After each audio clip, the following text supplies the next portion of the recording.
And good afternoon, everybody, and welcome to Beaver Stadium on the campus of American River College in lovely Sacramento, California. It is American River College football on YouTube, presented by the Stones Radio Networks. I'm Mark the Phantom Lowe, here to bring you the play-by-play as American River. The Beavers take on the Laney College Eagles in the first home game of the season. I am joined, as I was most of last year, by our play-by-play color man, I call him, the guy from Gold Country Media, Jordan Georgeson. And Jordan, welcome back. First of all, are you excited about the second season of Beaver football? Can't be more excited about it. You know, what's a better way to spend Saturday than watching some college football? Absolutely. American River won their first game against Sac City. Now, last year we saw them win their first game on a last-second field goal. Not quite that close last week at Sac City, where they won that one 19-7, relying on the defense heavily in that first game of the season. Laney is 0-1 after losing to Modesto 34-16. And Jordan, we were talking before the game about the fact that last year kind of accentuated the defense early in the season. I think they're doing the same thing this year. Yeah, definitely. American River is a school that's going to rely heavily on its running game and on its defense, and that showed against Sac City. And, you know, I think it's safe to say we can expect them to rely on that running game and defense again today. Yeah, Laney College, which is known for being on Last 10's U a couple of years ago, also known for being the state champion.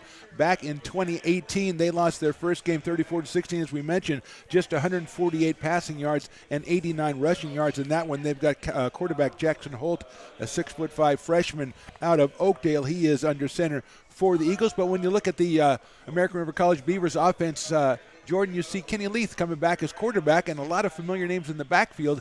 I talked to Coach O a couple of days ago. Very happy to have a sophomore back at the controls with that experience. Yeah, definitely. If we remember last year, Leith was kind of platooning with another quarterback, but he really started earning that spot, and it felt like Leith was the guy that they were putting in when they needed to put the ball in the air, and it felt like he got more comfortable with his legs as the season went on, and that's the type of guy now that season under his belt, he can put the ball in the air and he can run, plus you have the backfield pretty much returning what you had last year. That's impressive. Yeah, I split the time with Matt Carlisle last year. If you remember, Jordan, Matt moves on to a 4-year college, and Coach O very proud of the fact that he had 26 of his players who are playing at the next level from last year's team, and that's one of the things. Of course, he's out here to win football games. He's also out here to develop football players, and he is very proud of the guys he sends off. Even a lot of guys last year who were one and done with him, he's had to replenish the ranks with gray shirts and incoming freshmen. So we're looking forward to a real good one. You mentioned Kenny Leith, 14 of 32 for 117 yards and a touchdown and interception in the first game. Again, it was mostly a defensive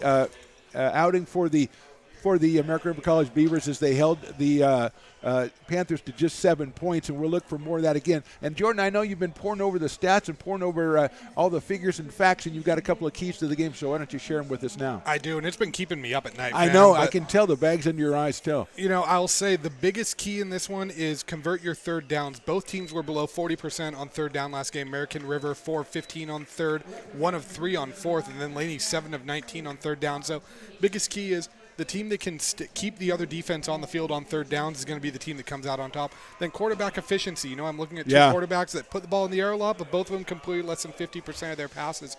You have to be moving the ball through the air as well as on the ground if you want to win. But the biggest one that American River needs to do, time of possession.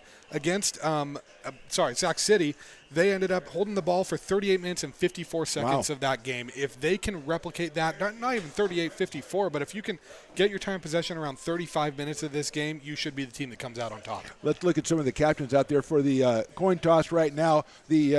The Beavers have two quarterbacks amongst their captains. Kenny Leith, the starter. Quincy Gallen, the backup quarterback, also a captain. Also, the guard Ryan Cheeseman is a captain. The two linebackers, Josh Tremaine and Robert Matalik, they are the captains, as well as the defensive back, Desmond Hatfield Rushton. So 6 captains for the Beavers out there.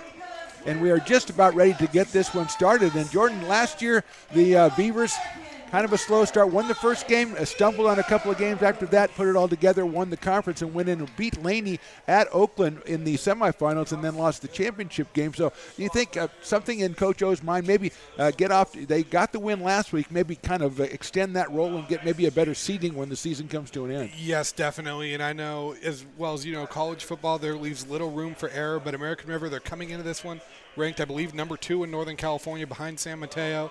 You know, they have a chip on their shoulder. Obviously, San Mateo is that kind of gold standard in Northern California, but the Beavers are knocking on that doorstep. They're a team that's right there, and I expect them to be a team that takes care of business in the early season. Now, you mentioned the fact that Kenny Leith is a veteran quarterback, and they also have a couple of veteran running backs Robert, let's see, it's Deontay Carter, Avant Jacobs, Casey Riley, Joshua Moore, and Ture Hendrick, all guys that we saw last year. And we're going to step away here as we get the national anthem. We're back with the start of this one. Right after this, you're watching American River College football presented by the Stones Radio Networks.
Lincoln Potters Baseball. Placer County's best-kept secret is back for another exciting summer at historic McBean Stadium.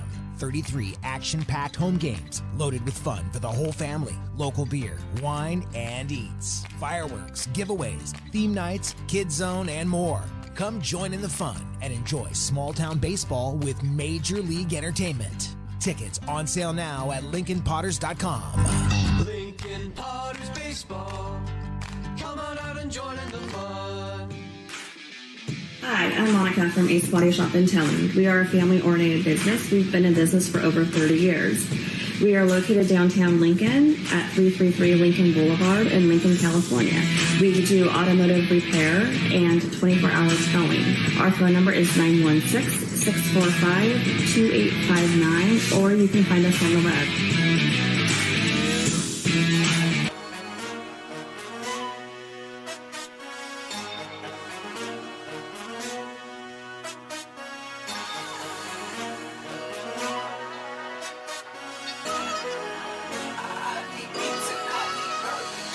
Welcome to another American River College Athletics broadcast brought to you by Stones Radio Networks.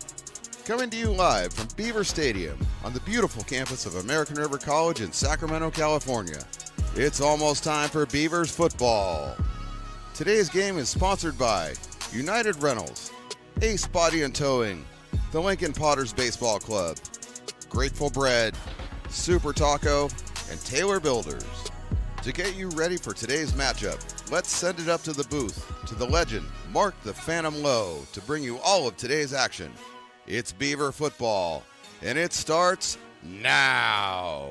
And it does really start now as we're ready for the kickoff of the first home game of the American River College Beavers season. They are 1-0 going up against the 0-1 Laney College Eagles. And the Beavers will be kicking it off. We'll see if it's Logan McCreary or Andres Prieto who's doing the kicking for the Beavers in this one. Coming from our left to our right will be the Laney College Eagles, and it looks like it's Prieto who will do the honors. And we are ready to get going as he approaches and strikes the ball all the way down well into the end zone, and it almost went through the uprights. And so a tremendous job by Andres Prieto to put the Eagles back on their 20-yard line to start this one. And we are ready to get going. We're expecting to see Jackson Holt at quarterback for the Laney College Eagles. Isaac Nishimoto has been the key running back last week. The running back went for 17 carries, 48 yards, and a touchdown in last week's effort. Also, Simeon Milan got some carries, and Samaje Featherstone also getting carries for the Eagles in their opener, the 34-16 loss to the Modesto Junior College Pirates. And Jordan, we get started here expecting to see we saw 43 passes from Holt last week, so maybe they put the ball in the air right at the beginning here. Yeah, I think it's safe to say that the Eagles are probably going to try to air this one out. A single running back behind the quarterback, Holt. He's going to turn. He's going to hand it off, going to the left side. No, it's a fake. He's rolling to his right under pressure, lays it out there, and well defended. Might even have been intercepted, but off the hands of the defender. That is number 3 out there for the Beavers defending that one. That's Ken Tilford, the freshman out of Will C. Wood, and good pressure on that one as they did go to the air, Jordan, but they used the fake to do it. Yeah, and you can see Tilford has kind of beaten himself up on that. I mean, he's probably not going to have an easier throw towards him than that, but nonetheless, second down for the Eagles. 2nd and 10 now on the 20-yard line. Actually, the 25-yard line after the kick into the end zone, the touchback. Turn on, and that is going to be handed off to the running back coming up the middle. Good job by the Beavers to stack it up. It's a 2, maybe a 3-yard gain for the Eagles, and they're going to come up and face their first third down, a 3rd and 7 coming from the 28. And this is one of the big keys. Last week, Laney was 7-19 on third down. So if you're American River, you got to find a way to get your defense off. And if you're the Beavers, Jordan, you want to put them in a situation where third down is more than 5 yards, which is what they've done. So Holt under center, he is in the shotgun formation with a single running back. He's got wide receivers, 2 split out to the left, 1 out to the right. Tilford is playing defense out here on the right side for Holt. Gets the snap, back to pass, looks down the middle. He's going to let one fly down the middle. He's got a man breaking open. He diving catch. Did he get it? No, he didn't. Yes, he made the catch at the 30-yard line. Beautiful catch there. Let's get a number on that receiver. And that was Jolan Payne reeling that one in. It looked like number 12 to me. Jolan he's Payne listed as a quarterback. Well, he's listed as a quarterback, but if he can catch like that, I'm going to keep throwing it to him, the freshman out of Lansing, Michigan. So it's a first down, and the ball is going to be back and marked more like on the 32-yard line. So a 40-yard gain for the Eagles on that. A beautiful pass by Jackson Holt, and he completes it down the middle of the field on a tremendous diving catch by his receiver to set up first down from the 32. 13:40 to go, first quarter in this one. Holt, the single running back behind him. Nishimoto, now he fakes a dodge across. He's got a slant pattern that's open, but well defended by the Beavers. A gain down to the 25-yard line, so Holt with the completion. And it looks like that was number 10 right there, getting that one, Khalid Robinson. Khalid had the one touchdown for the Eagle, or touchdown reception for the Eagles last game. Yeah, Khalid Robinson, the freshman out of James Logan High in Union City on the receiving end of that, picked up looks like about 7 yards. He'll set up a 2nd and 3 on the 25-yard line of the Beavers as Holt is moving his team down the field. A mixture of run and pass. He's got 2 backs with him in the backfield this time, still in the shotgun. One goes in motion to the left. He's going to hand the ball off to the running back. He had an opening a little bit. Nice run in there. He might have got the first down. Good defensive pressure by the Beavers, but the gain is going to be 4 yards and a first down at the 20-yard line for the Laney College Eagles, and there's a Beaver player down on the field. And Jordan, while we have a second, pretty impressive first drive there, converting that third down for Laney College. This is a key for Laney right now, especially when American River has a good defense. You only put up 14 points a week ago. It's crucial to go down and get points on this first drive. Yeah, and they did it with a fantastic pass and catch, a 40-yard gain in there to Payne, we believe, the pass from Jackson Holt. And that's probably efficiency that, if you look at the numbers, Jordan, 16-43, they didn't really have last week. Yeah, definitely. Obviously it's going to help when you have the great diving catch right there. That's going to spark your offense, too, and get guys fired up, make them want to make plays. Trying to see what number the player is that's down in the field. He is still down there getting attention. So we have a temporary timeout. We're going to step away for a second while we get this sorted out. We are at 12:51 in the first quarter. The Eagles are driving, but the score 0-0. You're watching American River College football presented by the Stones Radio Networks. Hi, I'm Monica from Ace Body Shop in Telling. We are a family-oriented business. We've been in business for over 30 years. We are located downtown Lincoln at 333 Lincoln Boulevard in Lincoln, California. We do automotive repair and 24-hour towing. Our phone number is 916-645-2859, or you can find us on the web.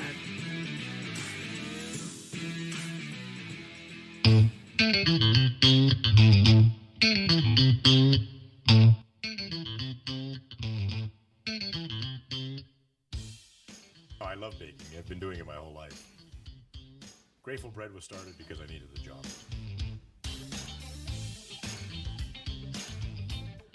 Personally, the most rewarding part is about eating it. It always used to seem like bread was just an afterthought, and which was always kind of disappointing. But now, as not only people, foodies, and people eating, they're expecting better quality, and people notice it, they can see it.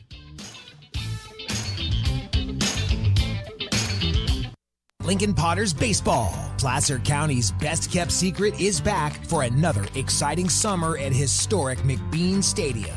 33 action-packed home games loaded with fun for the whole family. Local beer, wine, and eats. Fireworks, giveaways, theme nights, kids zone, and more.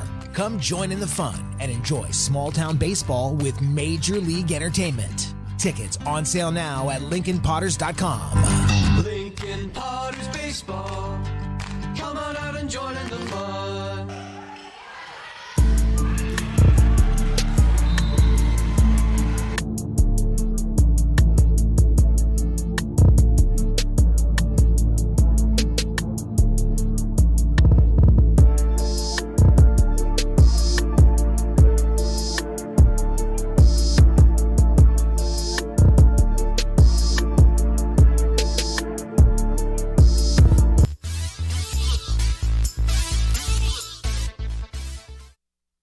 Coming back here, we still have a player down on the field for the Beavers, so waiting for play to commence here. We do have our sideline reporter that we're hoping to get a call for. We're hoping to get a call down to so we can see if he can give us an update of the situation. That is the debut of Mr. Kenny Parker. And Jordan, when we have a break here, and it looks like they're going to help the player off the field right now, trying to get a number. Want to make sure we know exactly who it is. Edgar Montez, it looks like, number 58. Is that correct, Jordan? 56. 56. Montez, a freshman out of Sheldon High School in Elk Grove. 6'2", 235. He is being helped off the field.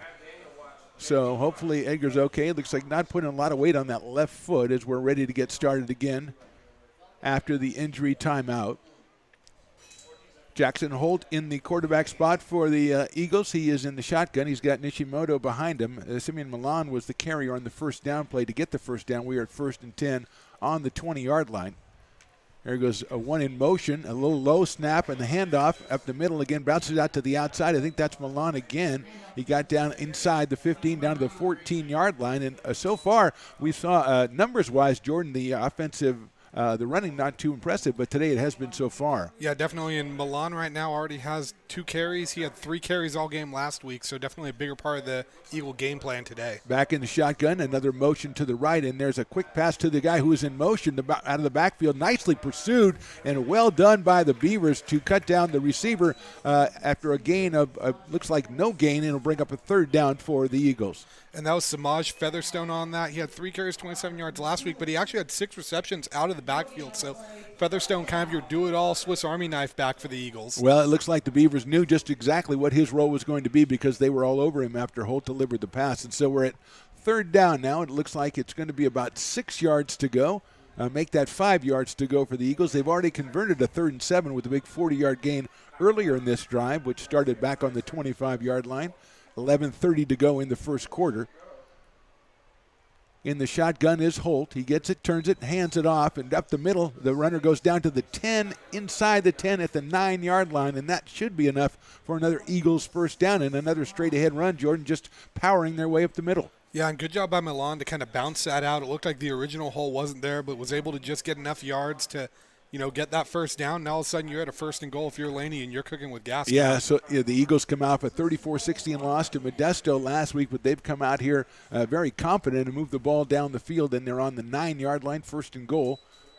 A fake. He did do the handoff down to the 8-yard line and ridden down to the 6-yard line. So the Beavers closing well on the runs, Jordan, but the Eagles runner's getting 2 or 3 yards after contact. Yeah, and that's just enough of what you need. And this is an Eagles team that we thought was going to be airing the ball out after throwing it 43 times, but clearly they're a team that wants to come out and establish the tempo and run this ball. Yeah, you get teams who want to run, but evidently they weren't able to. They were under 100 yards rushing last week against Modesto, but they came out here. You've got to try the run even if it wasn't successful the week before, and so far so good with the big pass play mixed in. 2nd down and goal from about the 6-yard line. In the shotgun is Holt. He turns around, he hands the ball around the right side, cutting back into the 5, and stacked up right there was the ball carrier.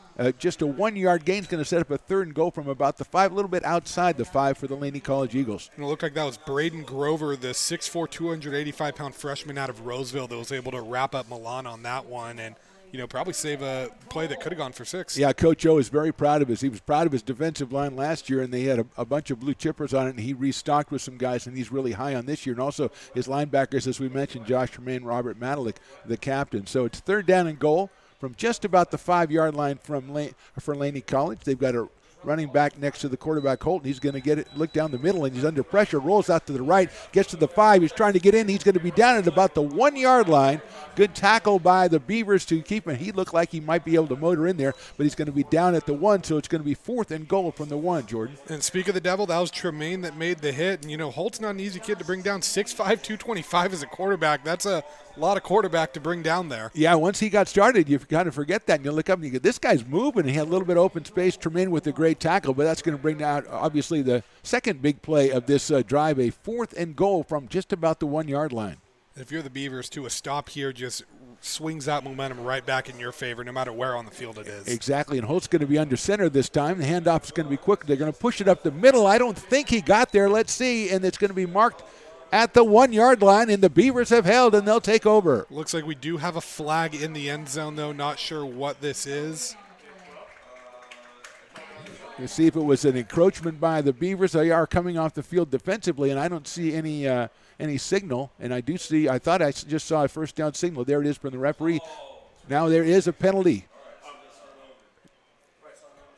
I couldn't see what he I motioned. just saw the point. I saw one guy point to the first down, and the other referee pointed, and looks like that defense is going right back out there. back out there. And I think it was maybe an illegal substitution or something. He made a movement I was not familiar with, and he had a situation where everybody was just at the 1-yard line, and two sides just moving together, and the call goes against the Beavers. And so momentarily elation and stopping it, and now we're going to get a timeout, I think, for the Laney College Eagles. They are going to call timeout and step away there. And we're going to take this opportunity to go ahead and go down to our newest addition to the Stones Radio Networks family. He is Kenny Parker, our sideline reporter. And Kenny, what are you hearing down there? Looks like Edgar Montez got shaken up in that scrum earlier. They had to carry him off the field. He did not come off on his own power. And at first it was looking maybe a knee, but it looks actually like it's his ankle, possibly a high ankle sprain, low ankle sprain. I'm not 100% sure, but his ankle is the issue, and it doesn't look like he's going to be going back in. All right, well done, Kenny. Were you close enough to see what that call was on the last play? I know you were doing some injury report, but did you see what the call was? It was a motion I also was not familiar with, but I believe it was a legal substitution. All right, Kenny Parker, thank you very much for checking in with us. We'll check out with you later before the end of the first half. Kenny Parker, our newest addition, and Jordan, I thought he did okay. I thought he did pretty good. I give him like a B+. I was going to give him a B, but a B+ is good too. So we'll go back to him, and he's going to have to improve next time. Well, definitely. If you want to get a 4.0 here. And who doesn't want to get a 4.0 from the Stones Radio Networks? All right, so we're going to go back. I believe it's still 4th down and goal, so it's moved to about the half-yard line. Obviously, both teams just massed up in the middle of the field. And hold under center, and they're going to try to push him across the goal line. Again, it did not look like he got there, but we do get the touchdown signal from the referee on the left side. So he has got both hands raised in the air, and Laney has struck first here with what we call the push-me-pull-you play, Jordan, and it worked all right for the Eagles. It worked right there, and that's huge for you guys to go down and get 6 if you're Laney, and you really set the tone. You're not playing from behind in this game now. Pressure's on American River. It is, but I think that American River, in a way, those last 2 plays they had to get 1 yard, and it took them both tries to try to get the 1 yard, and they barely got it. I think maybe American River kind of put their foot down, and we'll see if that is the mindset when they come out defensively the next time. So here we go as the Laney College Eagles going to go for the conventional point after. The kick is up, and it is good. We'll get a number on that kicker, and we'll pass that along to you as the Eagles take the lead. They are up 7-0. We'll step away for just a second here as it is 8:47 to go in the first quarter. Our score, Laney College 7 and American River College nothing. You're watching American River College football presented by the Stones Radio Networks. Here at Super Taco, we specialize in authentic Mexican food. One of the reasons we are different from other places is that we make everything from scratch. You get a great value when you come here, large portions and quality food. Our most popular dishes are many different kind of tacos. We have giant burritos, different kinds of enchiladas, and the fajita. If you're ready for real Mexican food, stop in at a Super Taco. We'd love to see you.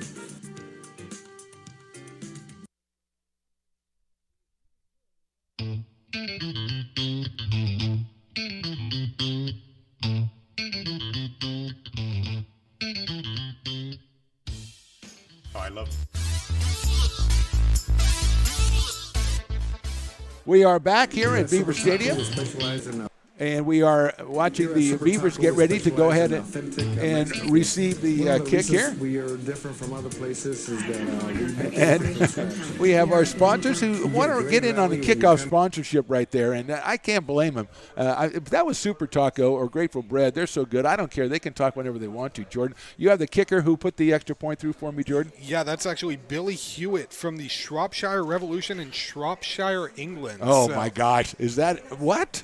Are you kidding me? I just made that up. Possibly. They brought him over from England. Here goes the kickoff, and let's see if that's our guy from Shropshire again. It's a nice kick down to about the 5-yard line, picked up by the Beavers down the left side at the 20. Now tries to avoid a couple of tacklers and does, and will be thrown out at 23. I believe that's Robert Freeman, the fourth on that one, the super return guy from last year. He is out of El Cerrito, California, El Cerrito High School, and so it would be the Beavers' first time on offense. Kenny Leith is under center for the Beavers. Levon Jacobs behind him. Also, we'll see Joshua Moore. We'll see Tura Hendrick, and we'll see Casey Riley. But we're going to start it off, I think, with Levon Jacobs. And it looks like Freeman's lined up in the slot, too, that Swiss Army knife for the Beavers. Jacobs out of Oak Ridge High School, the sophomore, and Leith out of Rockland. 7-0. Laney, 8:41 to go first quarter. Shotgun, Leith is back to pass. He's looking across. He's got a guy breaking open, but the throw is a little too far ahead of him, and it is incomplete at about the 40-yard line. He was looking for Deontay Carter on that one, 6'2 freshman out of Cosumnes Oaks. But, hey, American River taking the air in early, so. Yeah, Carter, also talking to Coach O a couple of days ago, he did signal out Deontay Carter as a guy who's going to make a difference for them. They already have Robert Freeman out there and Jacobs and a couple others, so they have some playmakers. They are down 7-0. It is second down and 10 yards to go on about the 22-yard line. Eagles gave up 34 last week to Modesto. They do have a 7-0 lead. One running back behind Leith. He hands it off to him. A delayed handoff and masked up at about the 23 or 24-yard line. I believe that was Jacobs on the carry. It's going to set up a 3rd and 8. And right away, Jordan, a big third down for the Beavers on offense. Yeah, and like we said, biggest thing right now, you were 4-15 on third down last week.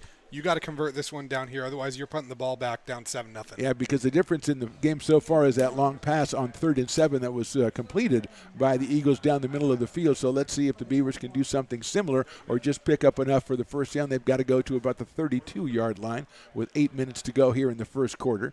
In the shotgun, Leith, he goes back, and we got a flag coming up right away. He hits the receiver on the left side and going through the motions. Everybody over here, number 15, that was Brian Shine.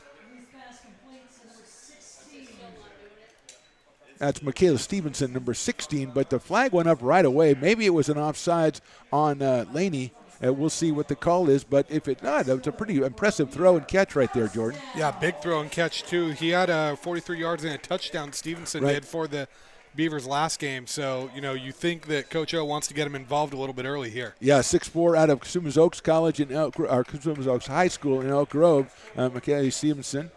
He makes the catch in a nifty little run where it looked like maybe the Eagles thought there was a play stoppage, and that abated the Beavers. They got their first down, first completion for Kenny Leith, and he is up at about the 47-yard line now. It looks like it was down. Offside call on the Eagles. That should be declined. And it was. So we got 37, Casey Riley in the game, playing in the slot there, and that's a handoff to Jacobs. He darts up the middle, and a nice little run gets him over the 50-yard line to about the 49-yard line. So you're trying to use first down as your setup down, Jordan. You want to get 4 or 5 yards. It looks like the Beavers did just that. Yeah, and Levon Jacobs is the guy to do it. I mean, 14 carries, 51 yards. He was kind of your workhorse, if you could say American River had one last week. Yeah, 14 carries. He had a couple of receptions as well, so he was on the receiving end of a couple of passes. He's right behind Kenny Leith now. Number 37, Casey Riley, is in the slot on the right side. Wide receivers right and left, Stevenson and Freeman. A handoff again on the left side. A little bit of room, a cut back at the 50 to the 47, maybe down to the 46-yard line. Closed in fast by the Laney College Eagles. And so far, Jordan, it doesn't look like a team down from Oakland that dropped a 34-16 decision last week. No, definitely. And Modesto is consistently one of the top teams in NorCal, and so is Absolutely. American River, and I think Laney's kind of coming in with a little something to prove in this one. Probably a little sour taste in their mouth from what last week looked like. Yeah, and at this level, especially when you got so many new players on teams, that first week sometimes, it's either a real good or real bad and not necessarily the measure of your team. So here we go, third down, and about 5 yards to go from the 47-yard line. Leith is in the shotgun. He's back to pass. He's under pressure. He moves up. He gets away from 1, tries to get away from 2, gets away from 3. Backhanded pass is completed, and looks like maybe we got the first down. A tremendous play by Leith. Let's see. He got the ball to, I think, number 34. 24, that's Joshua Moore, another running back we're familiar with around these parts. And how about Leith on that play, showing a little bit of a Patrick Mahomes impression? Yeah, he got away from 3 guys and then did a backhanded pass to Joshua Moore. And again, Joshua Moore last year was on the bench for the first couple of games and made his debut in the San Mateo game, which we did. And he was very impressive in that game, and he was very impressive right there because when he got that pass, he was behind the line for the first down and got his way across it for that first down. So the second straight first down the Beavers have converted here in this drive. They are at the 42-yard line, first down, and 10 yards to go. Single back with Kenny Leith. He's going to hand it off and up the middle and moving the pile very well. There goes right through the pile all the way down into the 35-yard line for the Beavers, setting up a 2nd and 3. And it looked like if Moore had a little bit of his feet under him there, he could have broken that because he came out of the pile and just his momentum was a little too much and it brought him down. Yeah, really interesting. You got Jacobs and you got Moore, and they're going to go quickly and hand the ball off to Moore again. He's up the middle, and it looks like he's going to have that first down inside the 30-yard line. I was going to say, Jordan, you've got Thunder and Lightning in a sense with Jacobs, the smaller back, and then Moore comes in the bigger back. Yeah, definitely. And, this is the type of back that you kind of impose your will on the drive. And very similar drives for both teams. You have the big pass on third down, and then you kind of run the ball down their throat to move down the field. Absolutely, absolutely similar. They got the big play, and the Beavers have come up with 2 big third downs, and one of them an excellent play athletically, as you mentioned, by Kenny Leith. So here we go, first down and 10, just inside the 30-yard line for American River. They trail 7-0. 4:30 to go. Leith back to pass. He has time. Now he moves out of the pocket, rolls right. He's going to try to hit a guy on the sidelines, and it's knocked away by Laney College. So it looked like he had an idea on that one, Jordan, and the guy wasn't open. He had to kind of improvise. Yeah, and it looked like that was Eric Moody who kind of, I guess you can credit with the pass breakup on that, but good pressure by Laney there and a good way to kind of get your feet under you, and now you're staring at the Beavers with 2nd and 10. The one thing I did like about Leith on that one, he kind of set up. He did allow time to see if his receiver broke. He didn't leave the pocket early. He did leave the pocket after a while and really didn't pick up. He picked up a guy on the sideline, but he was well defended. So that'll bring up 2nd down now, just inside the 30-yard line. 4:31 to go in this first quarter. Laney leads at 7-0. Looks like Moore is to the left of Leith in the shotgun formation. Joshua has been effective so far. He's going to take that one up the middle on a counter play, but it's well defended by the Eagles, and I think he's not going to get anything. He may have lost a half yard, and Jordan brings up another big third down for the Beavers. Yeah, another big third down. And a good job by Jackson Kink there. I mean, he just grabbed Moore and pulled him back, and, Moore standing at 6 feet 207. That's not a small guy to bring down and wrestle down like that, but credit to Kink for showing off his strength right there. Leith looking over to the sidelines to see what the play is going to be. The call will be on third down, and they're going to have just about an even 10 yards to go here, moving from our right to our left on your YouTube dial, as we will say it that way. 3:52 to go in the quarter and counting. In motion to the left, and then Leith is going to look to the left, and it slings it out there, and it is number 34 out there. That's Turi Hendrick who got the pass and made it past one defender, but still well defended, and a gain of about 5. That's going to bring up a 4th down, Jordan.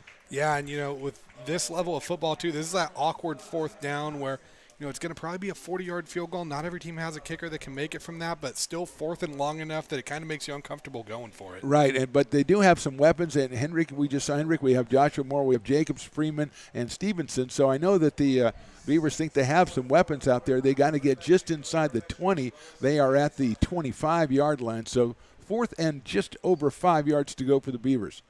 And Leith is going to roll right. Quick pass, and he's got a guy open on the far side. Makes the guy miss and gets down inside down to the 15-yard line. That's going to be a 1st down for the Beavers. That was a great play call right there and a great route by Carter to get open. He really got his man off of him and wide open, gave you just what you needed.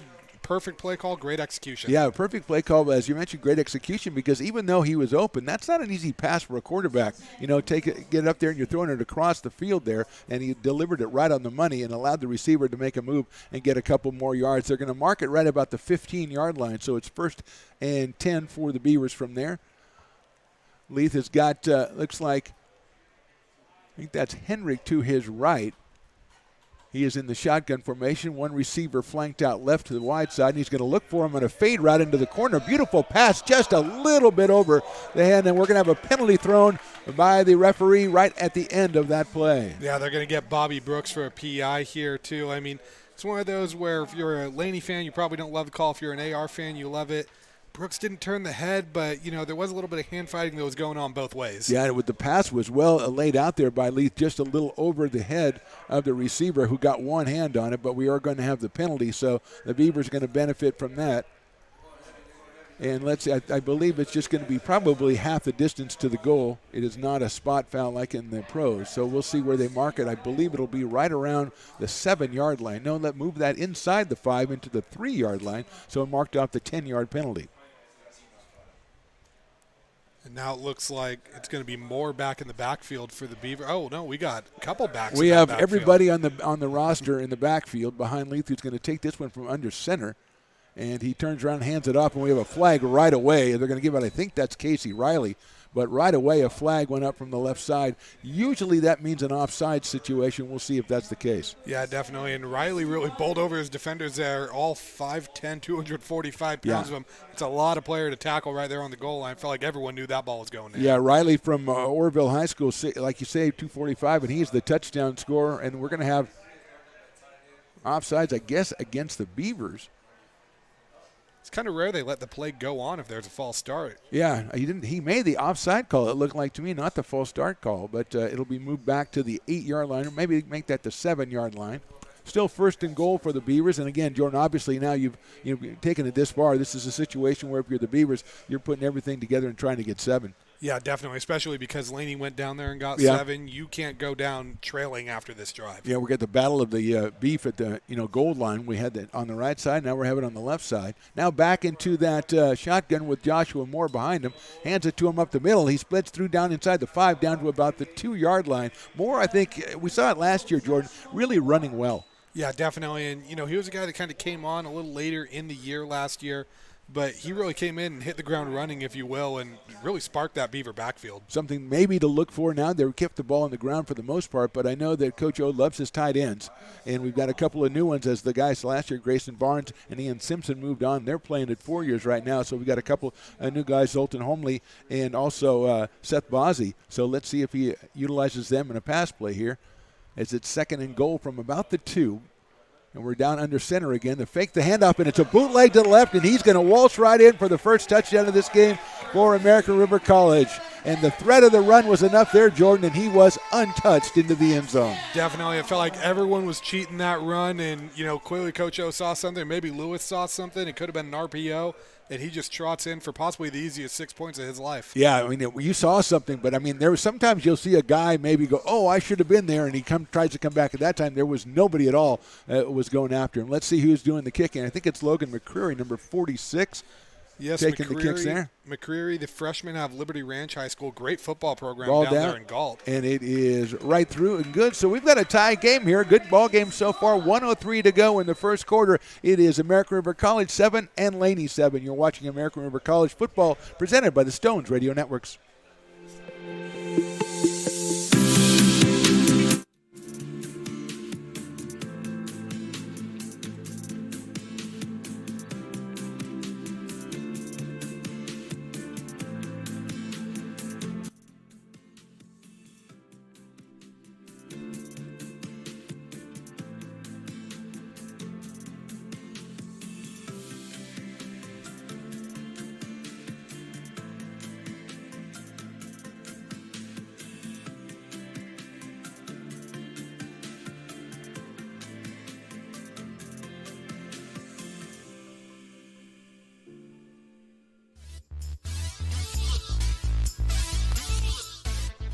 Back out here to Beaver Stadium, Mark the Phantom Low along with Jordan Georgeson and our engineer, Mr. Stones McCoy of Stones Radio Networks. 1-3 to go in the first quarter. Been a very interesting first quarter, action-packed first quarter, Jordan, and both teams were tied at 7 right now. Both teams with drives and mixed the pass and mixed the run and kind of used everything.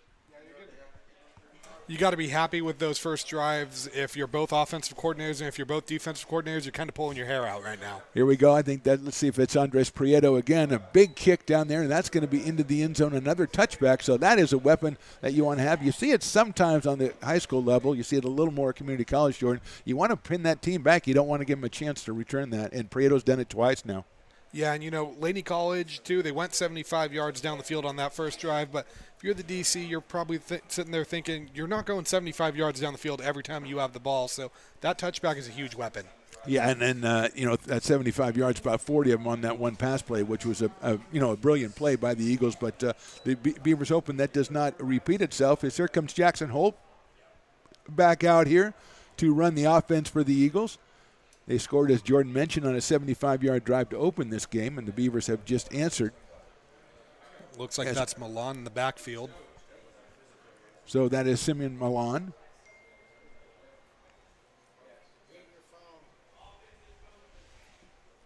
Holt is looking over. He said, I might be changing the play, and now the referee's going to go, you kind of looked over a little bit too long. You should have changed the play a while ago. I'm going to drop a penalty flag, and that's a good way. If you're the Beavers, you want to start this with 5 yards, moving back to the 20-yard line and first and 15 for Laney College. And it looked like, Jordan, that he just wasn't satisfied with what he saw or just didn't get the play in from the sidelines, and now he is ready to go here. And we will get started with still 1:03 to go in the first quarter. He's going to go ahead and hand the ball off on the right side. Well defended and pursued by the Beavers and dropped right at the 15-yard line. So tremendous play by American River College to get knife in there and get Milan on that one to a loss of 5. Going to send up 2nd and 20. Looks like that was Cole Gustafson that penetrated the backfield, and then Tremaine came in for the cleanup. So great job by that duo. 2 SFL guys teaming up right there to make a big play and dig the Eagles in a big hole. And Cole Gustafson, the brother of a Lincoln Potters legend. Yeah, brother of Shane Gustafson, I believe a Cincinnati Reds organization. Tremendous right-handed pitcher. So here we go, second down now. They are at the 15-yard line, have to get to the 35, and here's Holt back to pass. He's got a little time out to the left side, a diving try, and the ball is through the hands of the receiver and incomplete on about the 25-yard line, going to bring up a big third down for the Eagles. Yeah, I was looking for J.P. Zamora there, the freshman out of Chiawana, Washington. Whoa. Chiawana High School, from Paseo, Washington. Both fun words to say. Chiawana High School, I want to know what their mascot is. Get Stones on that because I want to get some merch from Chiawana High School because that's my high school up there in Washington. But more importantly, 3rd and 20 now for Holt. He's got the one running back to his right. He's got 3 receivers out to the left, one to the short side of right. He's going to look to the left, one of the 3 try to hit it in there, but well defended. It's completed for a gain of about 4 yards, and there were 3 Beavers right on the spot. They force a big punt right here, Jordan, as the first quarter is going to be running out. Yeah, that's a great job by the Beavers right there. You got Laney behind the sticks right away. Tremaine with 2 big plays on that drive. He's still feeling the love. 16 tackles on opening day, and he's picked up right where he left off. Okay, there we go. That's the end of the first quarter. I've noticed it. I don't think anybody else has. Oh, now they all have. Okay, so they're Johnny-come-latelys. That's the end of the first quarter. The score, American River College 7 and Laney 7. We'll step away and come back with that second quarter coming right up. You're watching ARC Football presented by the Stones Radio Networks.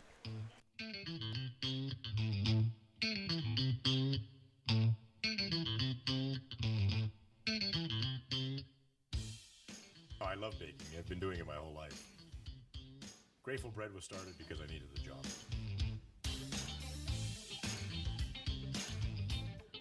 Personally, the most rewarding part is about eating it. It always used to seem like bread was just an afterthought, and which was always kind of disappointing. But now, as not only foodies and people eating, they're expecting better quality, and people notice it, they can see it.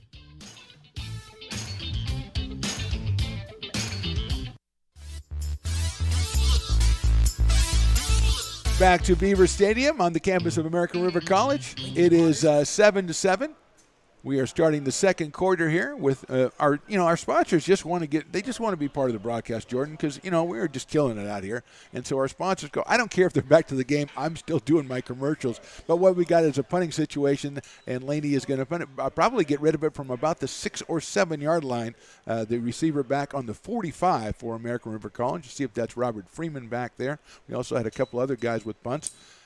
Runs to the right, and there's a nice line drive punt. It's going to be over the head and caught at about the 36, trying to get some running room, a cut back, and will end up right around the 40-yard line. So a tremendous punt. Maybe that was the guy from England again, Jordan, because he kind of ran to the right and looked more like an Australian rules punt, and it went over the head, caught by the receiver, returned about 5 yards, and the Beavers still with good field position, 1st and 10 on their own 40. And that was actually Avant Jacobs that was the receiver of that punt, and talk about a great catch right there. I mean, that ball was kind of spinning in some weird ways, and he was able to wrangle that. That had Muff written all over it, and Jacobs ended up bringing it in. Yeah, and if he didn't make the catch, that thing was going to bounce for probably another 20 yards, so he saved his team about 20 yards. So here we are with Kenny Leith.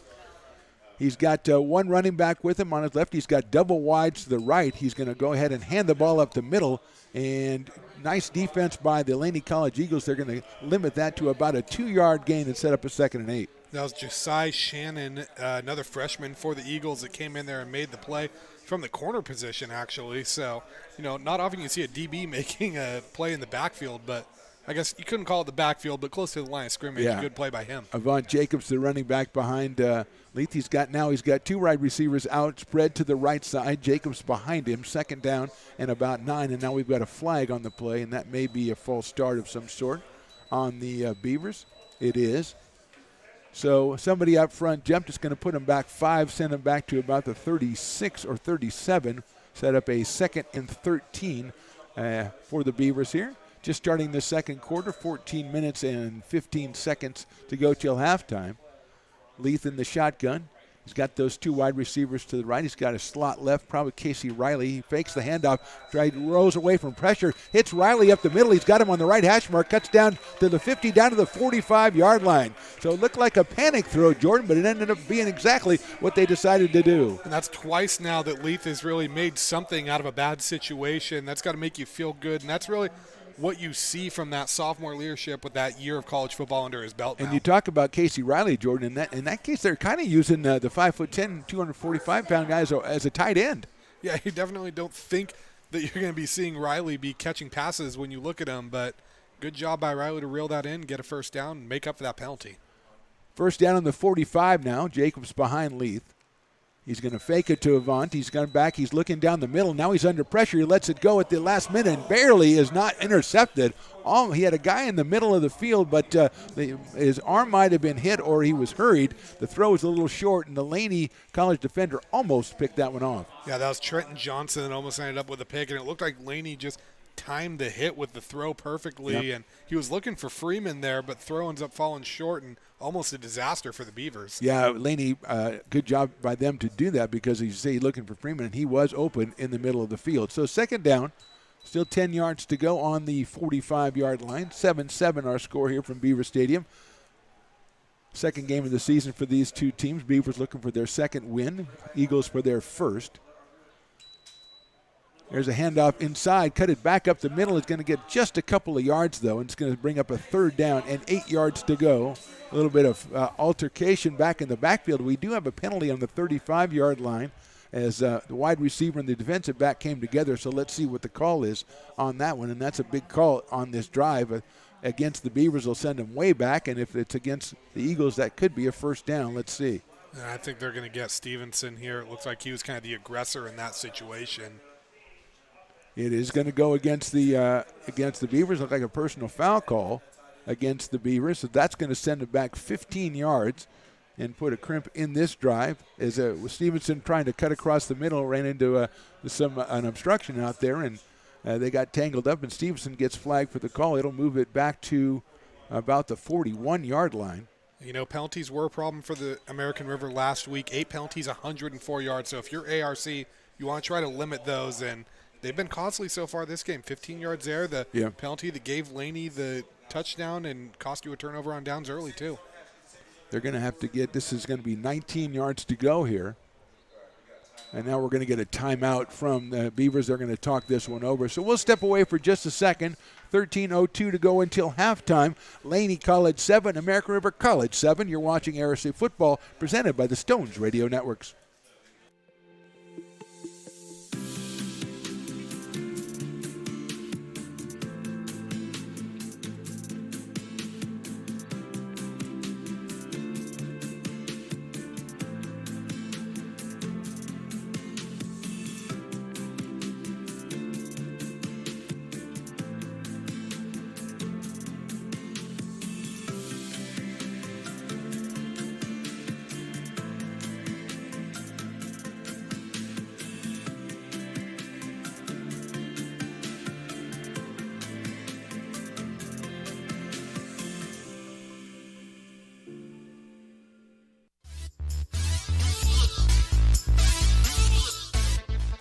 Back out to Beaver Stadium, 13:02 to go. Beavers have a big 19 yards to make up after the penalty. I think that's a 24 yards to make up after the penalty. Leads back to pass. Got time looking down the field. Now he's got to try to escape. He throws the ball's blocked and almost intercepted by the Laney College Eagles. So Laney College coming up big with that one, and they are going to force a fourth down for the Beavers. And while we have a minute, let's go down to our sideline reporter, Kenny Parker, who's got an update for us. Kenny? Yeah, just sitting here near Edgar Montez. It just doesn't look like he's going to be coming back in the game anytime soon. They got his leg wrapped up and his pads off. So I think his day is officially done. Thank you, Kenny. Well done right there. Edgar Montez was injured earlier in the game and left, and it looks like, according to Kenny, he will not be back in the action. So fourth down for the Beavers, 12:20 to go. And the punt is up. It's a nice-looking punt, about a 20-yard line, and handled at the 21, a fair catch by Laney College. So both teams, Jordan, trading drives that didn't go anywhere, and now the Eagles will take over 1st and 10 on their 22. Yeah, and it looks like we have a late flag that came in there. I'm not sure what they're calling. 2 flags, actually, on the field. So. Yeah, one on the 50, and they're going to huddle up a little bit. And we'll see what happens. Beavers had fourth down and about 25 yards to go, so that was not going to be a penalty that's going to give them a first down, you would think, and they have got the defense on the field. No, I think any penalty would be on the play, but I don't know if they're going to say that one of the gunners ran into Robinson on that, but it looked like he was blocked into him. Looks like it's a chop block on the no, it's going to be on the return team. He signaled first toward the Beavers, but now signaling toward the Eagles. So that should be, if it is a penalty. It could be offsetting, too. Okay, we could have had like chop blocks on both teams, but now it looks like the Eagles are going to move back a little bit, so we'll see what happens here as we have 12:11 to go till halftime. It's always better like when it's on TV, Jordan, when the referees can tell you exactly what happened and not let us yahoos just speculate on things. But we are going to have the penalty marked off, and that should get us down to about the 11-yard line. We're going to have the distance to the goal, so that's going to put the Eagles back. They'll have 89 yards to go to try to score in this one. They scored on their first drive of the game, and then the Beavers came back, tied it up, and so far both teams then going unsuccessful on their next drives, and so we are tied at 7.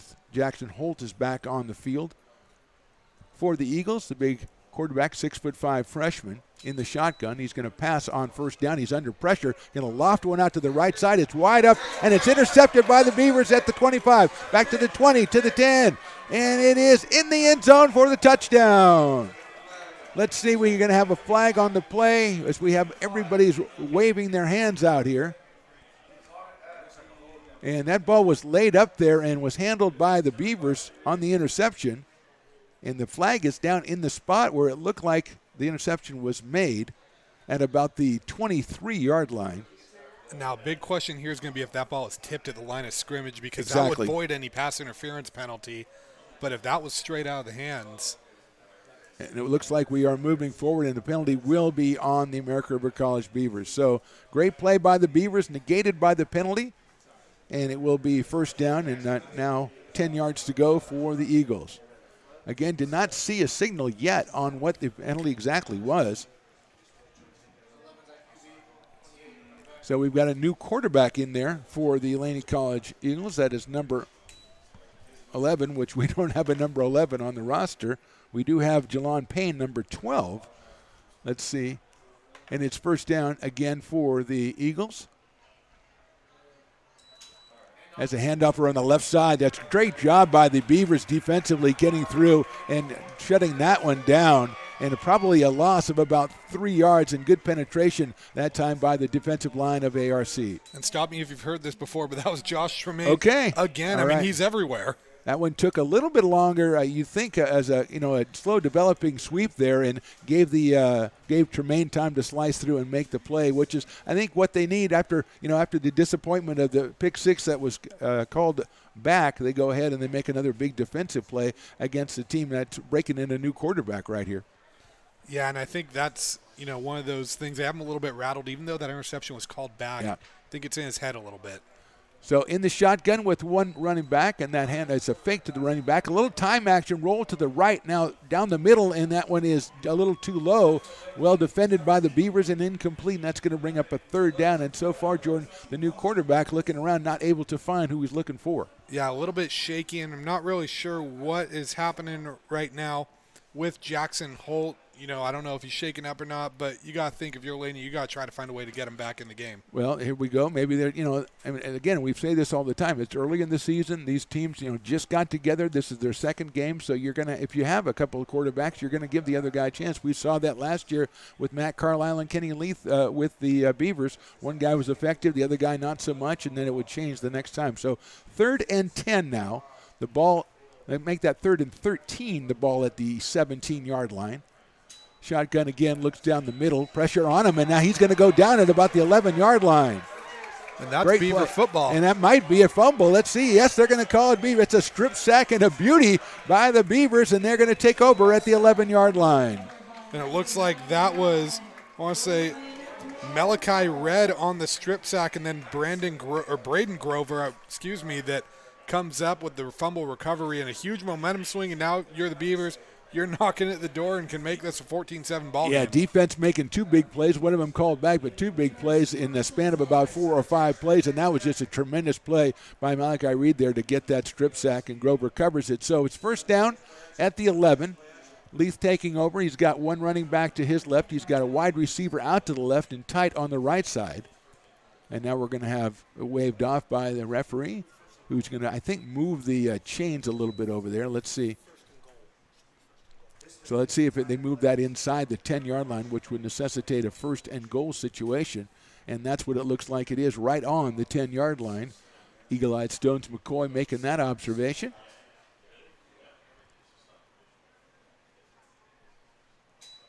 That is a handoff around the right side. And at the 10, the 9 through is Jacobs, gets to the 5. He makes a dive for the end zone. I think he stepped out of bounds at about the 5-yard line, though, setting up a 2nd and goal, Jordan.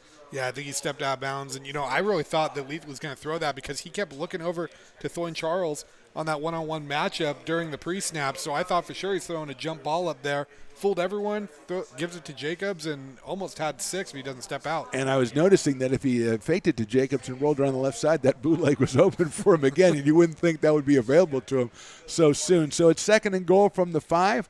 The offense looking toward the sidelines to get their next instructions. They've got one wide receiver out to the right. Everybody else is tight in the formation. In the shotgun is Leith. He turns around. He hands it off up the middle. Got it at the 5, down to the 3, down to the 2, down to the goal line. Let's see. They did the push play, and everybody's signaling a touchdown, but those are only the Beavers. And let's see if there's a referee. And there we go. From the right side, touchdown, American River College, and they take a 13-7 lead. I believe Jacobs was the carrier on that one. Looks like it was actually more that was a carrier. Oh, very but good. What I want to talk about, how about Casey Riley going in there as a fullback and paving the way for Moore right there?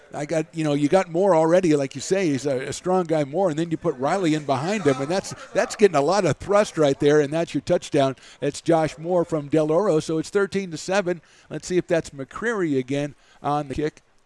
Number 46, he put the first one through. 13-7 for the Beavers.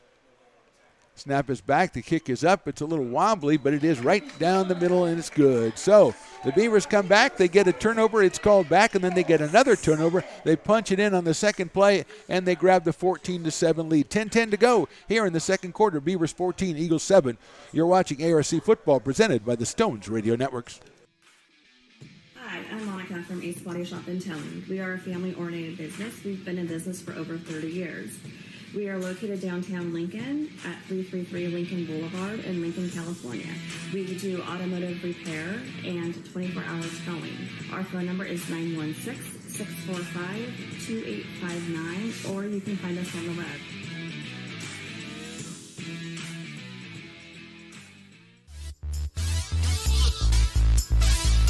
Welcome back to Beaver Stadium. And Jordan, it's our first game of the season, 10-10 to go till halftime, but 14-7 Beavers. We've seen some pretty good football out here. Yeah, Beavers look good. I mean, outside of that first, defensive drive where really it was a big play that kind of swung the momentum for Laney, I feel like American River has looked like a better team on both sides of the ball today. Yeah, we saw Jackson Holt at quarterback for the Eagles the first couple of series, and then we have what we thought is number 11. We don't have a number 11 on our roster. I said number 12 is Jalen Payne, but that doesn't mean that's the right guy. So we will still we'll send Kenny on it and make sure to see if our sideline guy can track that down. But right now we're going to have Prieto with the kickoff out of Placer High in Auburn. He's put 2 in the end zone for touchbacks so far.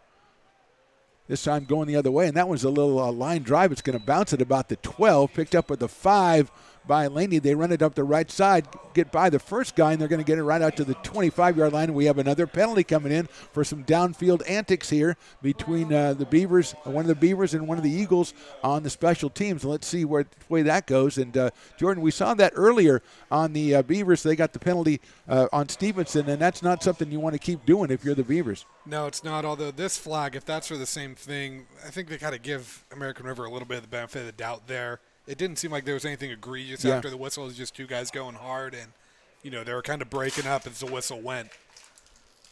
And it looks like you're right. It looks like they got the essence of what you were saying because they called it on both teams. I'm starting to think they're listening. Yeah, to me. well, maybe they should be. Yeah, it's Stones Radio Networks. You check us out on the YouTube. You find out a lot of stuff. So it's at the 30-yard line. First down for the Eagles, and we'll see. Now it looks like we're going to have a kickoff again, as the offsetting penalties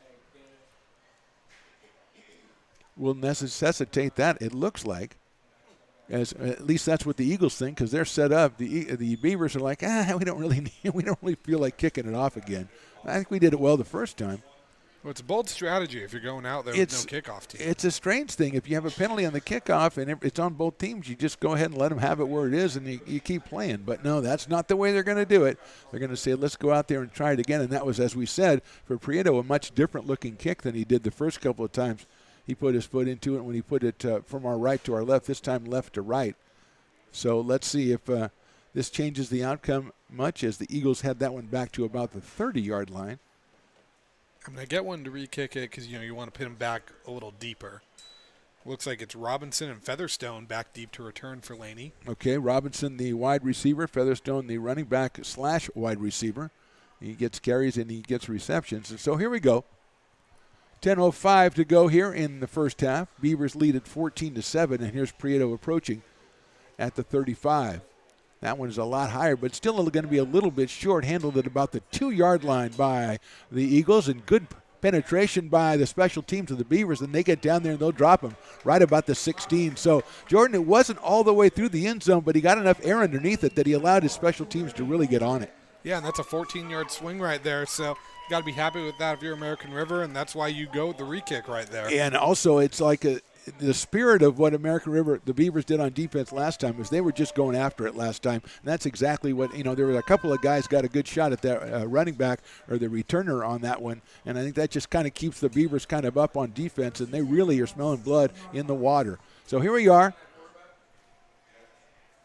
I think we have the new quarterback again, and he turns around and he's going to hand it off. Good penetration by the Beavers. He gets away from one, gets away from two, still going, and he gets the ball out past the 16 to the 17-yard line.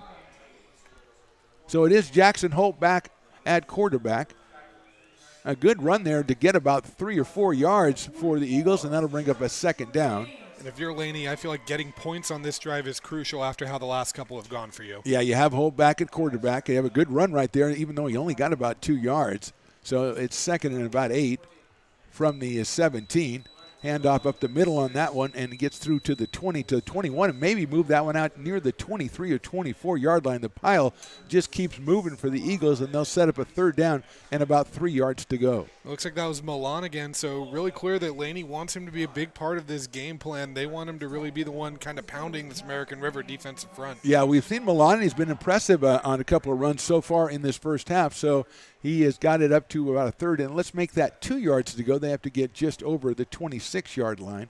Holt turns around. He's going to hand it off. They got a little bit of room and closed up quickly by the Beavers. He did not get the first down. I don't know that he got back to the 25, and now decision time, Jordan, for Laney. That was Grover that led the charge defensively. If you're Laney, I think you got to punt this ball away the way American River's moving now, but disappointing to go 3 and out right there on a drive where you really needed at least 3 to kind of reestablish your offense a little bit. And I think if I'm Laney, the way I'm looking at it, you're going to need to pass the ball because the American River run defense has really been bolstered since that first drive, as we talked about. You know, with that strip sack they got just a couple of minutes ago, they really are feeling themselves. And so maybe you're going to have to put the ball up in the air and vary your offensive attack if you're the Eagles. But here's the Eagles back in punt formation.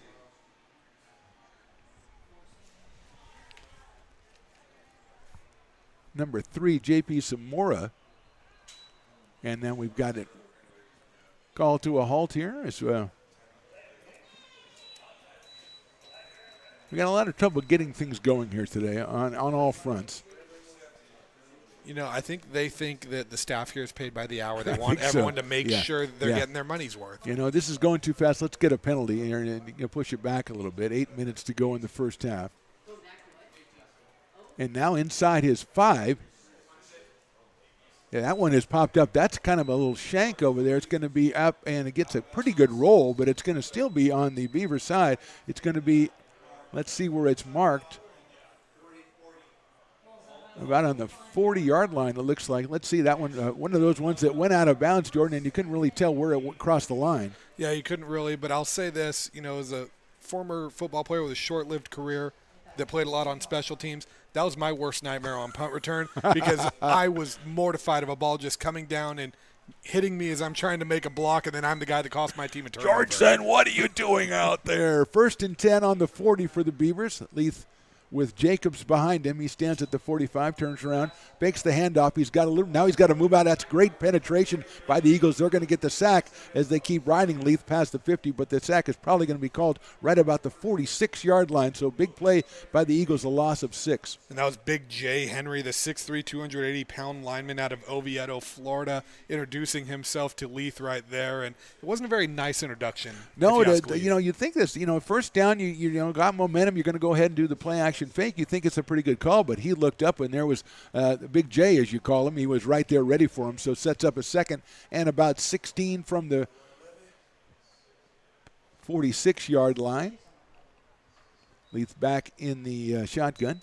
He's going to roll to his right. He's being pursued. He stops, throws it back across his body. He's got a guy open, but too short. The catch, I believe, was made, but knee on the ground. And no, I think he's going to call it an incomplete pass. And so it was a good he drew it up well, Jordan, but couldn't get the ball back across the field. Yeah, I like that play call. You're really drawing all the defense over there, and it would have been nothing but green grass for Zoltan Holme as he runs that one through. But unfortunately, the pass is just a little bit short, and now you're 3rd down behind the sticks. Good news for American River is those long, when you're behind the sticks, they haven't really affected them too much yet. They've been able to convert on a few of them. Yeah, good to see Holme get in the game. We, like I said, Coach O, very happy or very proud of his tight end crew.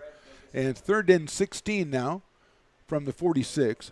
Got to get down to the 30-yard line. Time to throw, and he's got a guy crossing in. It's underneath route, and I think the ball was dropped at about the 33-yard line after contact was made. And good defenses stand right there by Laney College. They're going to force the punt of the Beavers. And a great play there by Deshaun Young. And then once again, that was Jay Henry providing the pressure. And I don't think Leith saw him, but I think he definitely heard him coming in on him. And then Young with the big hit there to force that one loose. And now if you're Laney, hey, no harm, no foul on that 3 and out. Yeah, if you're the Beavers, you make the catch on the 34, set up 4th and 4, you're probably going to go for it. Here's the punt.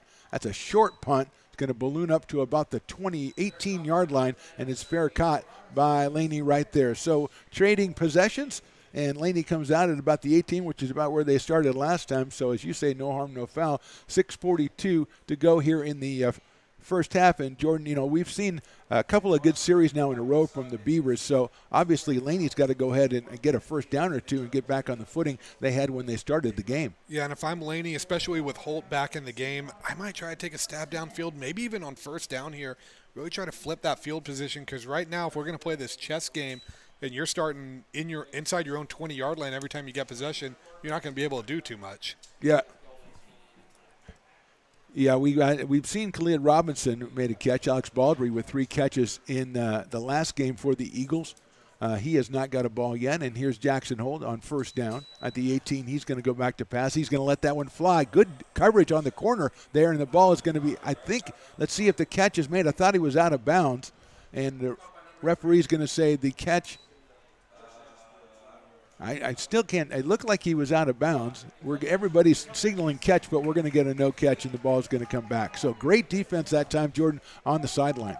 Yeah, definitely. And, they took that stab down the field, like I said. Yeah. They had the man there. They had the matchup they liked with J.P. Zamora, but just couldn't get those feet in bounds. Okay, let's check out with our sideline guy, Kenny Parker. What's up, Kenny? Yeah, just being a fly on the wall down here, guys. The defensive coaches were really animated after that first series, really getting into the players. Constructive criticism, but, missing assignments, mental errors. The defense seems to have really rallied, and the coaches are fired up. And when the coaches left, the defense is fired up, talking to each other, communicating well. Pretty happy with how they're playing at the moment and the adjustments they've made. Great stuff, Kenny. Thank you. We'll come back to you later. Handoff, and there's a little bit of room down there, a gain of about 4 or 5 yards for the Eagles. That's going to set up the third down. But Kenny just talked about basically what we thought, I think, Jordan, is that first drive kind of unnerved the Beavers' defense, and they've really kind of righted the ship. Yeah, definitely. They just need to settle down a little bit. Home opener, obviously you're going to have some butterflies. It looks like we do have a flag down there. We'll see who this one's on. A lot of late flags in this one. So the play initially was about a 4 or 5 yard gain on the run. But let's see what the call is. And it looks like they're marching it back against the Eagles. So it will be a penalty against Laney College. And if you're Laney right now, you're already struggling moving the ball, and getting yourself in these second, third, and long situations is not doing your offense any favors. You're right. You said that, Jordan. Going on first down, kind of something different in the playbook there. Maybe take American River by surprise. Now you're pushed back, and you kind of almost have to go. 2 receivers out to the left. We have a man in motion to the left. The throw is coming to the left, and it's blocked at the point of attack right there. A tremendous play and knocked out of the end zone by the Beavers in another situation, Jordan, where the penetration from the DL was right there. Yeah, penetration got in there right away, and that was Diallo Washington, another Folsom product. I don't know if he meant to bat that ball down like that, but, hey, a happy play for the Beavers, and it kind of made you wonder, was that a backwards pass and a fumble? But ball was clearly going forward. Yeah, and you had the guys, like we said, we had receivers split out to left, and then they sent a guy in motion to left, so you kind of knew where the ball was going, and that's exactly where it was headed, but a great play. And 3rd and 19 now. From the 9-yard line for the Eagles. They have 3 out to the left again. And here is Holt. He's looking. He's going to step up. He's looking to the right. He lets one fly down the middle. And let's see if the catch was made. Let's see if it was caught. I believe the catch is made, but that is going to be about 3 yards short of the first down. The catch, a diving catch at the 25, sets up a 4th and 3. Yeah, and that was Robinson. And it's a tough situation. You thought he was probably going to be getting some run after catch on that, but has to dive for it. Now you have to punt away again. Got to be frustrating if you're an Eagle right there. Yeah, big play by the Beavers defense, but a good completion by the Laney College Eagles, even though a little bit short of the first down. So here we go. It is 5:28 to go. The punt is up. It's a good kick. It's going to come down to about the 40-yard line. It's caught at the 42 by the Beavers, and they will start off right there, 1st and 10 from their 42-yard line. Beavers leading this one 14-7. The Eagles scored first, going all the way in the first quarter, a 75-yard drive. The Beavers came back, tied the score at 7, then a big defensive turnover inside the 10, and they punched it in with Joshua Moore. The first touchdown was Kenny Leith on the bootleg down about a 3-yard run down here to our left. It's first down at the 42. We got double stacked to the right for the Beavers. one running back with Kenny Leith. And Riley looks like he is going in motion to set up on the right side now. And there's a quick pass out here. And we have a one-on-one situation that's complete, and it's going to get about 4 yards out here. So it was a quick pass out on the right side to number 6. That's Cameron Sampson, freshman at Capital Christian. First time we're calling his name, and good little play there. Really set the tone for the drive, and, like you say, it sets up now what you're doing next. Yeah, Sampson, a freshman who's got Coach O's eye. Coach O's eye, he mentioned him in the call the other day. He is somebody who is up and coming. So second down and about 5 yards to go. That's going to be a handoff and cut back as Joshua Moore, a beautiful cutback, gets the first down and more down to the 43-yard line. Great. So Joshua Moore showing some moves right there. He's a big guy, Jordan. A lot of moves on that one. Great job by Moore making something out of nothing. It looked like it was going to be stuffed for a loss. He makes one cut. Quick play now, the handoff right away. We're going to have a penalty on the play. We're going to have a false start on the Beavers. They were trying to get it in there before the Eagles got the players off the field, but it turned out and bit the Beavers in the back there, and they're going to have 1st and 15. So they got more, Jordan, with the good run, and then I think they tried to hurry things up a little bit too much. Yeah, they tried to get Laney's defense on their heels, but the problem is early in the season, sometimes there's some confusion on the offense, and that's where those penalties are going to hurt you. And now we have a 1st and 15 from the 48-yard line of the Eagles. We have 4:45 to go in the first half. Josh Moore is the running back to the left of Kenny Leith in the shotgun. He's gone all the way at quarterback. We have 2 out to the short side on the right and 1 out to the left. And it is a fake handoff, a spin up the middle to Freeman. Freeman trying to dodge through. He's in some traffic, and he's not going to get too much. It's well defended by the Eagles. They got the ball to Robert Freeman in a different way, Jordan, in the middle of the field, but a little too much congestion. Yeah, I like the play call. I think they were trying to get Laney cheating a little bit, zeroing in on Moore, because Freeman's a player that we haven't really called his number too much today, and that's a little uncharacteristic from American River. Oh, now we have a second down and about 12 yards to go, call it 13, from the 46-yard line. 2 out to the left, 1 to the right for Kenny Leith. He's got Moore behind him. He's standing at about the 50-yard line to receive the center. The snap from center. He turns out he's going to go straight to the pass, kick it out to the left side on an out route, and it's a little over the head of the receiver, and it's going to bring up a 3rd down for the Beavers. He was looking for Freeman again, so he's a little more of a focal point on this drive. You got to think the Beavers are going to try to get him involved a little more. Yeah, more with that good run, though, Jordan, but I think that ploy to try to get them, try to get the Eagles with too many men on the field has kind of backfired on the Beavers so far as they face the 3rd and 12 from the 46-yard line. Got to get down to about the 34 of the Eagles. 2 to the left, 1 to the right for Kenny Leith. And he's going to point something out now, maybe look over to the sideline. 3:45 to go here in the first half. Beavers lead at 14-7.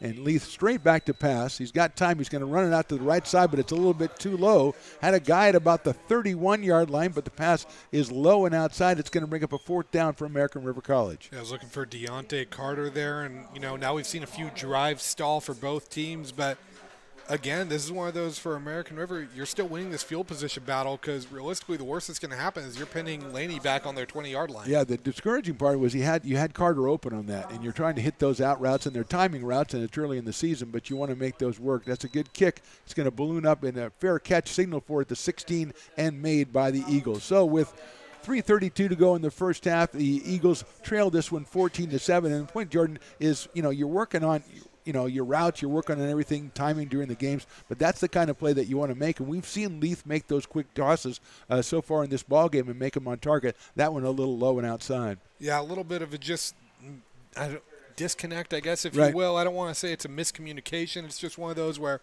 there's so many moving parts at this level of football that a lot of times guys just aren't comfortable with each other yet. That's a route that I'd expect them to complete in October and November. And get him used to throwing it as well. Okay, so here we go. Beavers defense have been the star so far of this quarter for sure for ARC. 3:32 to go in the half. They lead it by 7. Jackson Holt back out at quarterback for the Eagles. He's got the single running back behind him. It's been Milan for a while, and he turns around and hands it to him. He's got under pressure, and it's going to be dropped right about the 15 or 16-yard line by a trio or maybe a quartet of Beavers. Yeah, that was Milan once again, but I think what he didn't think is Diallo Washington was going to be waiting for him right there, and he just ran into a big group of blue jerseys. Washington, maybe somebody left him the wake-up call for about 10 minutes ago because he's been batting the ball down and putting pressure on guys here in the last couple of plays for the Beavers. The big guy out of Folsom. It's second down now, and just about probably 11 yards. They're probably going to cost him a yard on that carry, so second and 11. Single receiver out to the left, also to the right. They are heavy to the left side, and a turn around, a handoff to the left side, and well cut down. A nice cutback by the runner, but he's going to be stopped right before he gets to the 20-yard line and set up a third down at about 7 for the Eagles. That was Milan again running into a big navy blue wall. He just doesn't have that run support and those blockers on the outside, and Beavers are making them pay right now. It seems a little predictable. They're playing whatever side they're shifting to, their strong side. They're really running the play right behind that, and I don't know if they're setting something up for later or if that's just the way they run their offense. But now we've got a 3rd and 7, and we've got trips to the right side spread out for Jackson Holt. They've got to get to about the 27-yard line. They're at the 20. Holt getting a quick pass down the middle. He's got a guy in the seam, complete, and knocked down at the 35-yard line. A nice play by Holt, and that's going to be a first down for the Eagles. That was McCall Fuller that reeled that one in, and, if you're Laney, you needed that. I feel like it's been so long since you just got a first down. Yeah, 2 minutes to go in the half, and that was a quick pass and a good reception by Fuller, and he's got another quick pass out the outside, and that one's knocked down and almost picked off by the Beavers. And that one, I think he went back and wanted to throw it quick and didn't really see what was out there, Jordan. We might need to open up the record book, too, on Ken Tilford. That might be his 3rd almost interception at the half. Of course, he had the one that gets called back, but that was a dangerous throw right there, and American River almost made him pay for it once again. You get a quarterback who's 6'5" and got a strong arm like Holt does, and he gets up there and stands up in the pocket and likes to let it go. So second down from the 35. He's back to pass this time under pressure, going to roll out to his right. Spied out there, lets it go down the middle to the short guy, and it's knocked down, and he's going to keep going. The ball was stripped out, and let's see if the Beavers have picked it up. The hit was made, and they think they picked it up. They're running off the field, and the referees agree. It's another turnover and a big hit in the open field, Jordan, for the Beavers. Another Diallo Washington fumble recovery. I didn't see who laid the hit on him. Looks like we have a Beaver down on the ground. And they're calling for the trainers to come out. We had rolling out was Holt. He found a back in space, and then the contact was made right away, stripped it right away, and Washington with the recovery. And that guy who was down is now off the field for the Beavers.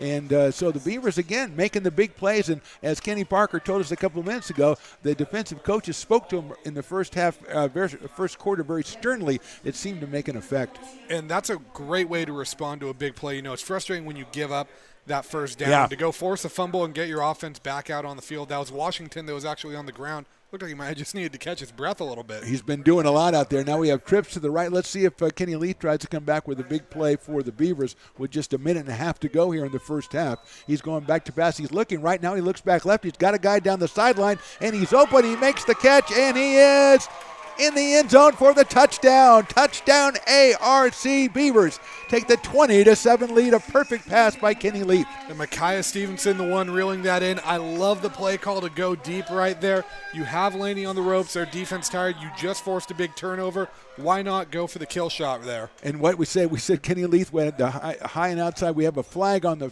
field at about the 15-yard line. Let's see what that is. But he's alone outside on trying to connect on his last pass, and he laid that one, Jordan, perfectly in there. The touchdown is confirmed by the referee, and I think we're going to have probably a excessive celebration penalty on the Beavers. And it felt like ARC was kind of baiting that a little bit. A lot of short passes and runs. You felt like they were going to take a shot, and perfect time to do it right there, and it pays off. Well, Stevenson has been a guy, the coach, who mentioned to me a couple of times, and you can see why. Great speed, and again, Leith laying that one right in there. So here's McCreary going for his third extra point. 1:29 to go in the half. Snap is down. It is down, and it is good. And so it is 21-7 now, and the Beavers come out. And that's a play, Jordan, that we did last year. That's a play we didn't see for a couple of games last year, that long pass connecting on the bomb. No, that's got to make you feel good if you're a Beaver fan, seeing that working early.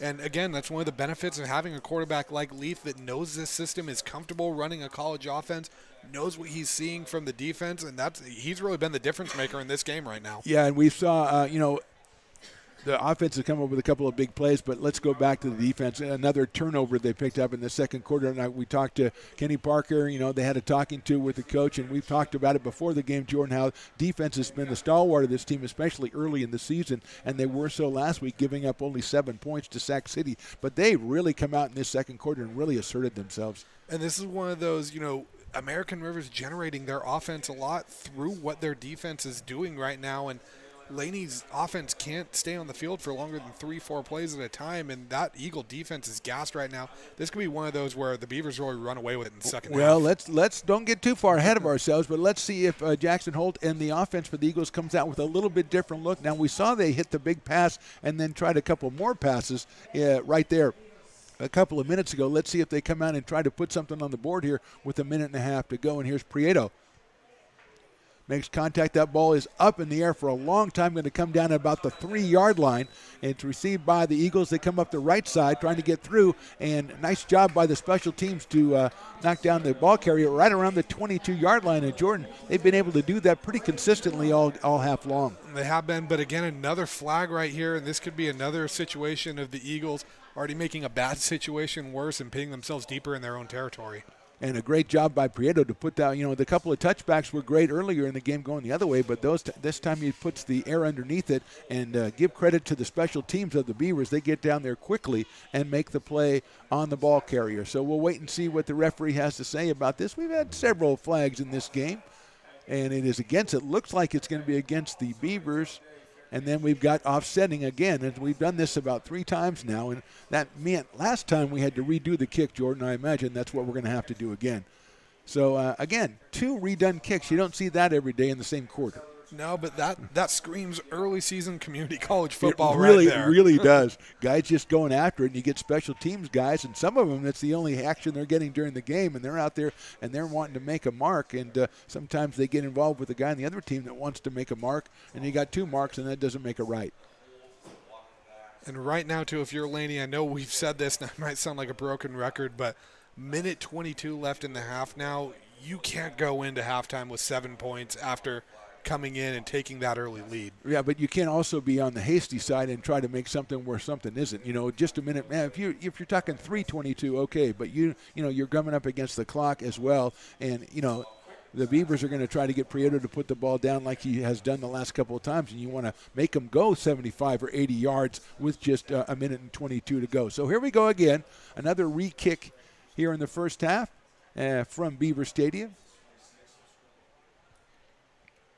Prieto's kicked that one a little bit lower, but still got a lot of air on it. That might be into the end zone, and it is. That's going to be a touchback. So, you'll take a touchback, put him at the 25-yard line with 1:22 to go in the half. And, again, Jordan, obviously you've come out already and said that you think they're going to go ahead and try to score at all costs. It's a dangerous proposition. They have the big play. They had the one big pass play, and then they had another excellent pass play the last time they had the ball. But for the most part, they've really had trouble trying to operate. And I don't think you want to try to shoot yourself in the foot just to get points here in the first half. And I do agree. I think it is worth it to take at least one stab down the field, though, especially given that the Beavers are receiving the second half kickoff. Right. You don't want to dig yourselves into a hole that is already deep, and you don't want to make it deeper.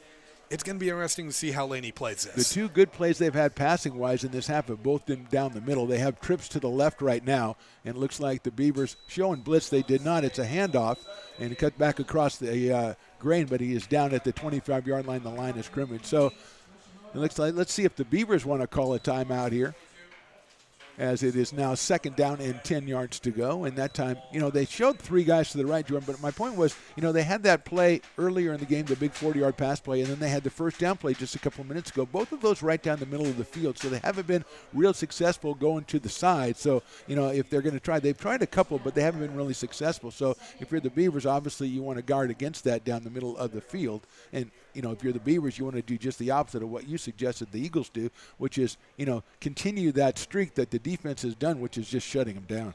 Definitely. I think ARC, too, this is going to be interesting to see how you play this defensively. Do you use these timeouts, and do you try to make this 28-7 Sure, absolutely. before halftime, knowing you're receiving that second half kickoff, or are you just content with getting a stop, going into halftime with a 2-score lead? it's going to be an interesting chess match. This is one of those things where those last 2 minutes of each half are so important and how each coach is going to play this. Yeah, I think that in this case, since we saw Air to call the timeout, I mean, I think if the play was successful, then you'll see the Eagles call their timeouts and try to do it that way. They do have 3 receivers out to the left side.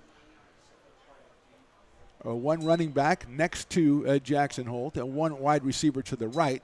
Holt's going back. He's going to step up. He's got a little bit of time. Now he's moving around, and he's going to be stopped at about the 30 and hit down and dropped at about the 32-yard line. So let's see what happens timeout-wise as Holt looking down the field, but nothing happening with the Beavers defensive backs. And Malachi Red is actually the one that comes up with the tackle on that play. Looked like he kind of got held a little bit, but he ends up making up for it and gets a hard hit down on Holt. 1:03 to go. We've got a timeout. I think that's probably the Beavers calling the timeout again. It's going to be like a 3rd down and about 5 yards to go. So, it's a situation where if they get the first down, then you go ahead and try to stop them and let the half run out. But if they don't, then you're the Beavers, like you were saying, Jordan. You want to perhaps get a punt, get some decent field position. You got Freeman, you got Jacobs returning punts, and maybe you go ahead and take another stab for the end zone. But, I think more importantly for the Beavers is just the defense continues to do what they're doing. Yeah, they've really imposed their will on this game in the second quarter, and right now it feels like Laney just doesn't know what to do because nothing they're doing is working, and that's got to be a frustrating thing for the Laney faithful right now. But right now this is a huge 3rd down. If you're Laney, you need to try to convert this, even if you don't turn this drive into points. Get some positive momentum moving into the second half. Yeah, really good point. 3rd down and 3 yards to go, actually. And if you're at the Eagles, you're like, hey, the first drive everything went perfectly and everything went well. We had the big play, and they were able to run the ball a little bit more, basically with Milan and with Nishimoto. So here we go, 3rd and 3. A quick pass looks like down the middle or down the right side. It'll be good enough for the first down and dropped at about the 38-yard line. So it's a first down on the quick pass by Holden. As you said, Jordan, they want to get something positive. That's something positive. Yeah, something positive right there. Robinson getting the first down for them, and now you have a little more wiggle room. You're sitting nearish to midfield. Maybe you have a chance to take a stab. He's going to go with a short pass again to the outside and get the completion. It looks like at about the 42-yard line. That time it was Featherstone. They're attacking that sideline right now, trying to keep that clock stopped and put yourselves in a position where American River doesn't get the ball back until the second half. Yeah, 49 seconds to go in the half. And it is 2nd down. It'll be about 5 yards to go, it looks like, for the Eagles. Holt's come out throwing a little bit more here in the later part of the second quarter. He was out of the game for 1 series and came back in. He's used Khalid Robinson offensively. Featherstone, as you mentioned. Milan has been the primary runner for Laney College. They are 0-1 on the season. They fell to Modesto last week, 34-16. So here we go. It is 2nd and about 6 yards to go at the 42. 3 receivers out to the left. Looking that way is Holt. He's going to let one down the middle of the field. Well defended and knocked away at the last moment by American River College. It looked like number 40, I believe, Jordan, on that one. Yeah, it looks like that was number 40. I think they're going to get a flag on him here. It looked like he came over and hit the ball. That would be a tough call, but it is a flag on the play at the point of contact. Yeah, I don't know if I agree with this flag if they're getting it's Robert Motlich on it, another Rockland product. But I don't know if I agree with that. I think that was just a good play by him. Yeah, it looked like he was behind the receiver. He goes up and knocks the ball down. Now, they may say he put his arm on the receiver's shoulder to get himself up there, but it's going to be a penalty on the play. Now, it shouldn't be a spot penalty, and they're going to wave that flag off. So, Jordan, you nailed that one. You didn't think it was – maybe they are listening to you because you didn't think it was a penalty, and they waved it off. It could be. That's twice they've done it now. I think that's the right decision. I mean – I played defense, so I'm going to side with the defensive player a little bit, but wait a minute. I thought it's a clean play. I don't want to give away any secrets, but I don't see you making a play like that. Well, it was a few years ago, and obviously, it's one of those. You got a kid now. You're more settled. I understand. Yeah. Well, Matalik with a great play, as you mentioned, 46 seconds to go, and now that'll bring up a 3rd down and 6 yards to go. That was a fine pass by Holt, but well defended by Matalik, and bringing up the 3rd down. And Holt's back to pass again. He's under pressure. It's a little middle screen too high and off the hands of the receiver. It's going to bring up a 4th down for the Eagles. And I thought it was interesting how deep it looked like safety Jared Quenga was going back there. It looked like it was just one of those where they were saying, hey, nothing over the top of your head right now, and that screen pass is a little high. ARC gets what they wanted. You're getting the ball back. I can't imagine I think they're just going to run out this clock, but hey, you got to feel pretty good if you're a Beaver fan watching your defense in that second quarter. Well, let's be honest. I mean, that was a great play by Manalik on that pass, but that ball was right there, and the receiver was right there, so that's enough to scare you a little bit. Here's the punt. It's going to be a short punt coming up and get it about the 20 on a fair catch. The Beavers, and they'll have first down, make that the 30-yard line, so it'll be 1st and 10 on the 30. Just 35 seconds to go. And, Jordan, we saw a lot of timeouts. I assume both teams are out of timeouts, so we should, I would think, take a knee on this one, unless the Beavers want to take a shot at a long one like they converted to Stevenson a little while ago. I highly doubt that they're going to make it, but, I mean, it flabbergasted me, the thought of it. But, it's worth it with the arm Lewis has shown right now. I feel like you're playing it safe, especially with how deep Freeman's going. It looks like they're going to kneel this one. Yeah, I think so. I don't think you've had a lot of good vibes after that first drive. The whole first half has been good vibes for you. You don't want to spoil it now with a mistake. So they're going to go ahead and take a knee, and the clock is going to run down from 35 seconds as soon as they start it, which they just did, and both teams are going to leave the field. So let's call it at 21-7 here at the end of the first half, and I got to look to my producer and see if I want to go down to my sideline guy and talk to Kenny Parker, and he says yes, I do. So Kenny, what's going on down there? Pretty good first half for our Beavers. Yeah, the energy's pretty good over here on the sideline, as you can imagine. The defense just imposing their physicality, coaches reinforcing. Keep doing that. Keep doing what you're doing. I'm hearing a lot of one more play at a time and keep it going. Everyone's excited over here on the sideline for ARC. Well, Kenny, tell us the mood on the team after they pulled out that long pass down the sideline with the long touchdown to kick it out to 21-7. Must have been a little excitement down there after that one. Yeah, I mean, this is a very vocal sideline. I think you saw they did get a warning flag from one of the referees, sideline warning. But the defense is constantly cheering on the offense and vice versa. And this is a strong team unit at the moment, firing on all cylinders. Well, thank you, Kenny Parker. We'll come back down to you at the start of the second half. Maybe we can get a word with one of the coaches. That's Kenny Parker on the sidelines. Jordan Georgian's up here with me in the booth. And at the halftime mark, we have the American River College Beavers 21 and the Laney College Eagles 7. We're back after a short break with our halftime show. You're watching American River College football presented by the Stones Radio Networks.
authentic Mexican food. One of the reasons we are different from other places is that we make everything from scratch. You get a great value when you come here, large portions and quality food. Our most popular dishes are many different kind of tacos. We have giant burritos, different kinds of enchiladas, and the fajita. If you're ready for real Mexican food, stop in at a Super Taco. We'd love to see you.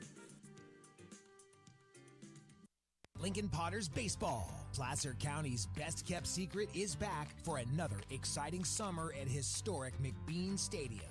33 action-packed home games loaded with fun for the whole family. Local beer, wine, and eats. Fireworks, giveaways, theme nights, kids zone, and more. Come join in the fun and enjoy small-town baseball with Major League Entertainment. Tickets on sale now at LincolnPotters.com. Lincoln Potters Baseball.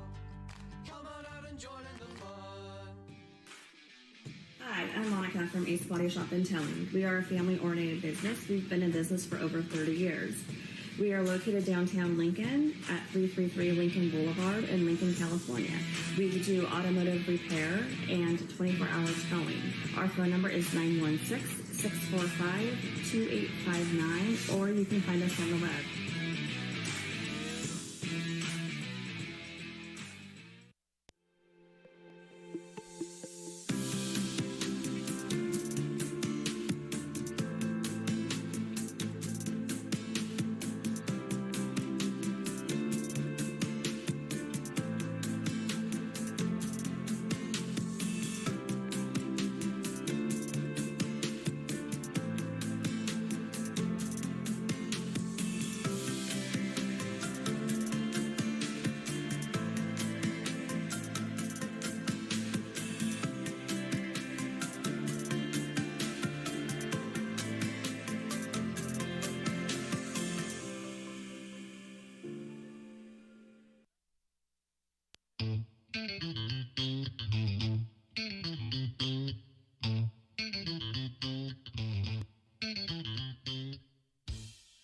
I love baking. I've been doing it my whole life. Grateful Bread was started because I needed the job.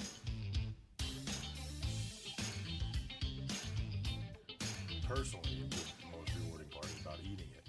It always used to seem like bread was just an afterthought, and which was always kind of disappointing. But now, as not only people, foodies and people eating, they're expecting better quality, and people notice it, they can see it.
Welcome to the ARC Halftime Show, presented by Taylor Builders. And it is time for that halftime show presented by Taylor Builders. Mark the Phantom Low here with Jordan Georgeson. Kenny Parker on the sidelines. He's trying to get a word with one of the ARC coaches as we come into the second half. And Jordan started off kind of gloomy for the Beavers as the Eagles marched down 75 yards to score. But since then, it's basically been all ARC. Yeah, maybe you chalk it up to some first game or home opener jitters, if you will. But ARC has looked dominant, especially defensively, to start the second quarter here. Yeah, we've seen some big plays, and we've seen big plays on both sides of the ball. Obviously, the Kenny Leith pass to Michaela Stevenson, the big touchdown to make it 21-7 was huge. But also, Jordan, we talked about the defense for ARC, and they've come up with a couple of big turnovers. And you say turnovers actually bothered the Eagles last week in their loss to Modesto. Yeah, last week Laney had 3 fumbles, lost 2 of them. They also had 2 interceptions, and those turnovers are rearing their ugly head again for the Eagles. And a few of them are just credit to ARC for making some big plays. But either way, if you're Laney, you're not going to get back into this game if you're not protecting the football. Now, you were telling me there were some names that you were saying in the first half, a couple of big guys, and I know Josh Tremaine was huge, but also a couple of guys on the line of scrimmage. I believe Washington was one of the guys you mentioned a couple of times. Several of the standouts for the Beavers on defense that limited these Eagles to 7 points. Yeah, the defensive line has been huge. We talked about Tremaine, the linebacker, also Washington, and then Malachi Red and Braden Grover have had their name called a few times. Even in secondary, Ken Tilford, like we said, might have set the school record for most almost interceptions in a half. I mean, fantastic job by Tilford. I know that Coach O was very proud of his defensive backfield. He talked with me about it a couple of days ago, and he did mention that, they like to restock the lines because they get a lot of guys going to D1s and D2s from here, and they had 26 guys out of last year's team that made it to the next level. So he has come back. He has restocked that line, and really some impressive guys on that front line and in the linebacker core as well.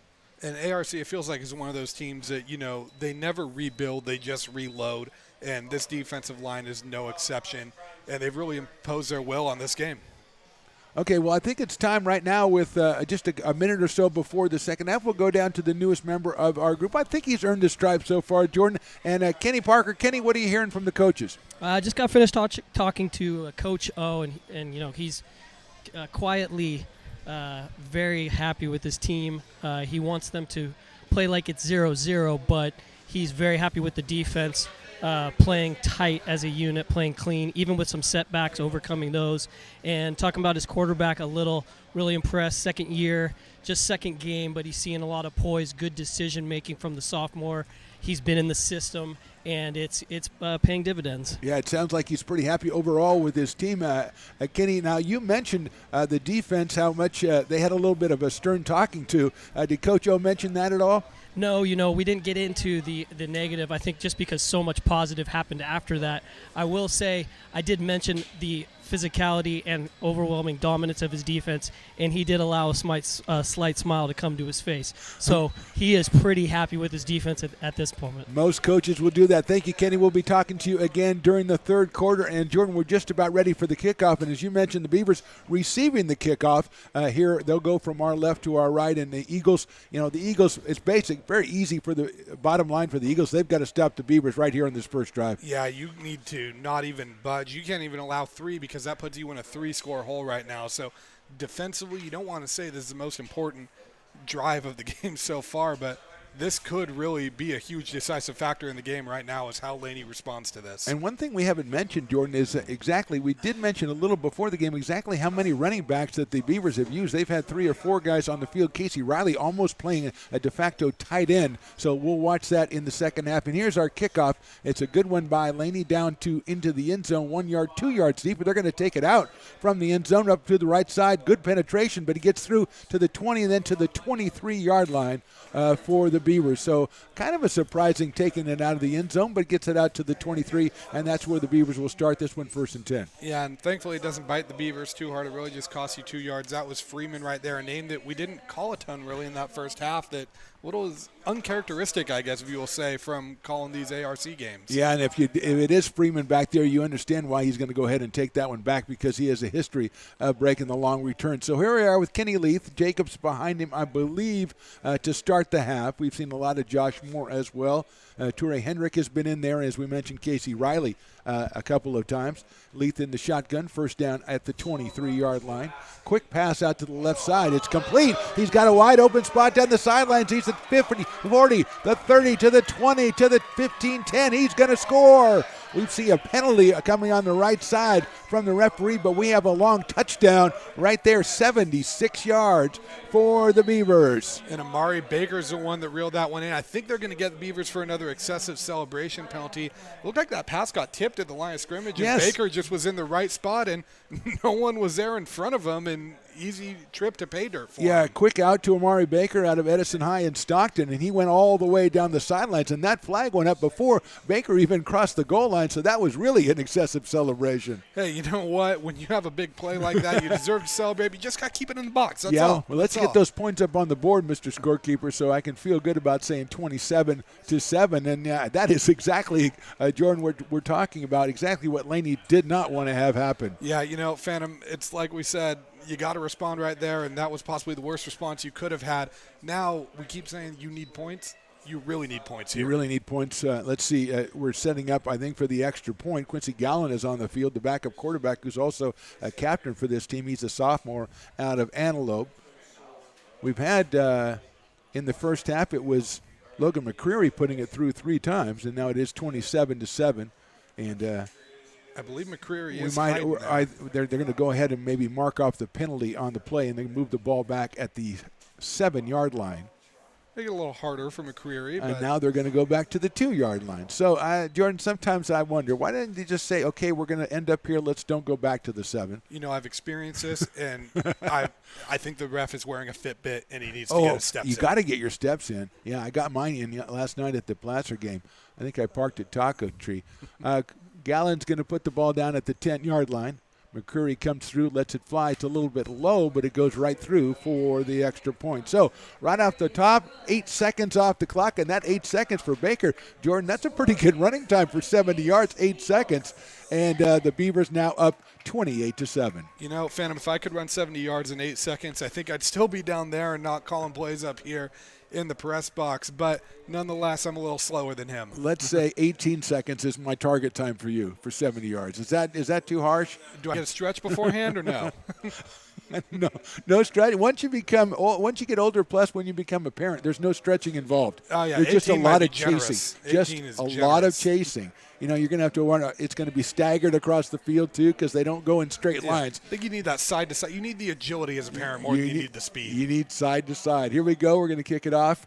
Prieto for the Beavers. So Prieto's handled the kickoffs, and I believe the punts as well, and McCreary has done the extra points. And both have worked out pretty well as far as Coach O is concerned for the Beavers. He's pinned down the Eagles many times in their own territory after the kickoffs. Yeah, and Laney, this one, you need a big punt return right here. You need, or kick return, if you will. You need some positive momentum before you go into this drive. You don't want to be pinned back behind your own 20 again. Yeah, and you're going up against the one faction of the Beavers that has the most confidence, and that's their defense. That kickoff is down to the 5-yard line. He called a fair catch on that at the 5-yard line, which, Jordan, I'm going to say it right here, that's a curious choice. Well, it brings you out to the 25-yard line, so it's a touchback. Phantom, that's your old. I know you're still grasping the forward pass right now. But obviously, if you're listening, I haven't grasped it totally.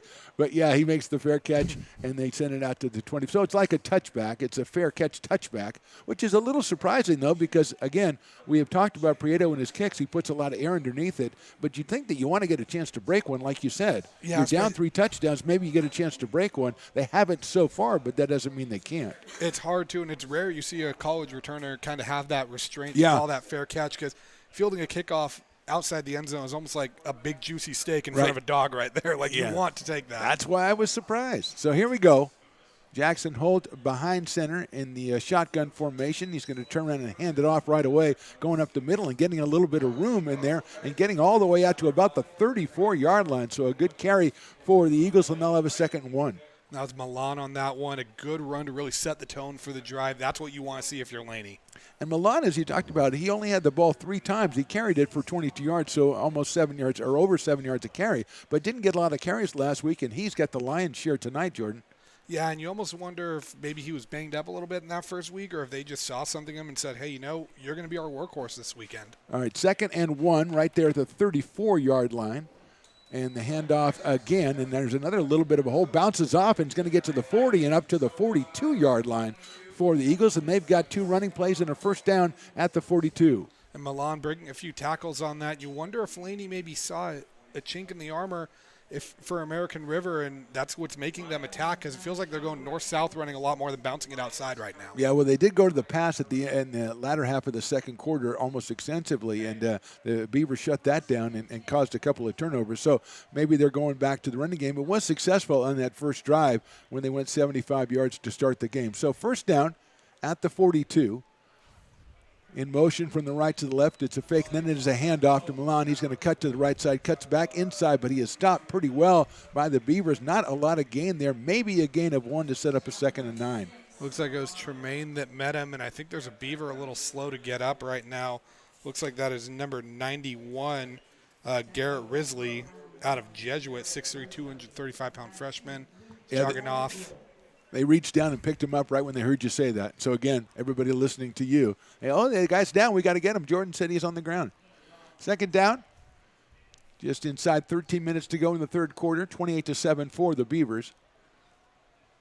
There's Holt. He's going to hand it off up the middle and nicely defended by the Beavers, and just a gain maybe of a half yard, and another 2 running plays successful, then 2 not so successful for the Eagles. And that was Washington meeting up with Shamonte Brown. So right when I said I wonder if Laney saw a weakness, and that's why they're going with that run, American River seems to have really battened down the hatches on defense, and now Laney's staring at another 3rd and unfavorable. Let's see what they're going to pull out here at 3rd, and we'll call it 3rd and 10. 2 to the left, 1 to the right for the Eagles. They've got 2 running backs in the backfield. Now one's in motion to the left. Dropped the ball on the snap, and he's going to try to cover it up. And it's covered up, and I think the Beavers might have grabbed it. Let's see if we get a signal. And we do get the signal. So the ball was dropped on the snap back to Holt. The Beavers pick it up, another turnover, and Jordan had bit him last week and is biting him again this week. Yeah, and it looks like it was Washington that picked that one up, and he had the little celebration. Now my question is, did they plan that beforehand, or did they just do that off of vibes? I want to know. I want to be at the celebration practice. If you're in the turnover business, okay, you get a turnover. There's a lot of improvisation that has to go on because you don't plan those. You don't know when they're going to happen. You can think about how you're going to celebrate, but when the moment comes, you don't know. So I think there's a little bit of freestyling as far as the Beavers are concerned. And again, the defense coming up big, and Leith back in the shotgun with Jacobs behind, and looks like Riley to his left. And he's going to go ahead and hand it off up the middle. Nicely closed down by the Eagles, though, and shut down for a minimal gain, if any at all. It'll set up a 2nd and 10. That was, again, Big J. Henry down there stuffing him. A name impressive. We've called a few times. Yes. Henry's having a good game despite the score. He's really been a bright spot for Laney defensively. Stevenson coming in and Freeman coming in for the Beavers on the 2nd and 10 as the run gets back to the line of scrimmage. And Big J having a really good game for the Laney College Eagles. I feel like J. Henry just doesn't feel right. Big J. Henry is so much more fun to say. Okay, that's what we're saying. Okay, there you go. 2nd down. Leith in the shotgun. He hands the ball up the middle, cutting back and getting him maybe 2 or 3 yards on the play. It'll set up a big 3rd down and 7 yards to go. Yeah, if you're the Beavers, interesting to see how you play this. You have a comfortable lead right here. Are you content with maybe running this and having that awkward either long field goal, short punt? Or are you going to try to take a stab and get this first down? Yeah, I don't think there's any content when this early in the season, Jordan. I think you want to go ahead and you want to play all out as much as you can. That was Jacobs on the carry there, so it sets up a 3rd. We're going to call it 9 from the 37-yard line. 2 wide receivers left, 1 right. Quickly, Luth goes out. He's going to go to the left side under pressure and overthrown on the left side on the sideline. Closely contested by the Eagles there, and it'll bring up a 4th down. Yeah, I think that was a move by Leith more so to throw it away in a position where if anyone's going to catch it, it'll be my guy, but we're going to save the field position here and try to pin Laney back. Well, the last time they did that, it looked like it was tipped, looked like it was picked off, and it ended up in a big, long touchdown to Amari Baker. So we're going to go ahead and punt it now, and they're going to try to obviously pin the Eagles down, which they've been very successful in doing so far in this ball game. See, Prieto is back to kick it. Little pooch kick up in the air. It's going to be fair, caught right about the 16-yard line. So they did it again, Jordan, cut him back inside the 20-yard line where they'll start 1st and 10 on the 16. Yeah, and if you're Laney, it's got to be frustrating starting every drive pinned back behind your own 20. You're sitting there thinking, if you're a coach, there's got to be something we can do to flip this field position and at the very least be winning this field position battle right now. Well, they had the 2 good runs, remember, to start the last drive, and then they got the first down, and then the Beavers shut them down. I think they just have to, if you're Laney, again, we say it all the time, second game of the season. And remember, the Beavers started out slowly last year and ended up in the NorCal Championship game and beating Laney in the semifinals. But remember, you're in the second game of the season. It's community college football, so that means there's a lot of turnover. You're on the field for only the second time with your teammates, and you're kind of working things out. You've got Holt back there, who's a freshman at quarterback, so there's a lot of moving parts on both teams, and the Beavers a little more experience on the defense right now. So here's Holt. Turns around, he's going to pitch the option play, and it's going to be broken down by the Beavers and down at about the 12-yard line. On that one, they'll lose about 3 yards, make it 2nd and 13. And I believe that was Robert Motlick that kind of led the charge and forced the pitch there, and that pitch comes, and it's just into a sea of Beavers, and really a play that got blown up before it even really began. I saw the Sea of Beavers back in '94. They opened for Pearl Jam, I think. It was great. The Sea of Beavers, they were good. Great job by Malik. We talked about him. We talked about Tremaine. Those are the jewels for Coach O and his defense. And then the front line has really been playing well today. And here's Holt back to pass. He looks up the middle. He's going to let that one out. Lays it up there. It's defended well, but it might be a penalty. Let's see if we see a flag there. There was a little contact before the play came down, but it's a breakup by the Beavers, and it'll set up a 3rd down. That was Brandon Sanders with the pass breakup for the Beavers, freshman out of Yuba City. Thought he got there a little bit early. I kind of expected to see a flag, but he gets away with one there, and now Laney's, again, dealing with another 3rd and long. You know, that's something that the Beavers have played a lot of man-to-man there on the outside, and they've, for the most part, been pretty good on the coverage as far as those long passes. They've had a guy right there. A couple times we've had flags, but we've had good close defensive plays. Here we go, 3rd down. About 13 yards to go. Holt has time. Now he's going to roll out to his left side. He's got an opening. We've got penalties on the play, and Holt's going to run out at about the 21 or 22-yard line. It'll be short of a 1st down. We'll see the penalty went into the backfield of the Eagles, so that usually would indicate a holding call. Yeah, it's going to be a hold or maybe even a face mask. Looks like the offensive lineman for Laney got Malachi Red on that one. I imagine the Beavers are probably going to decline this unless it really just pins Laney back on their own goal line. I was thinking the same thing. It would look like it was about 4 or 5 yards short of a 1st down if they don't take the penalty. But if they do, if it's a spot foul and they go half the distance, that's going to put him right around the 5-yard line, it looks like. It's going to put him on the 6-yard line. So Coach O says that's just too much chance for us. The way we're getting penetration, we're going to go ahead and take the penalty and set up a 3rd and long. I like the call because depending what happens here, you could be forcing Laney to punt out of its own end zone. Right.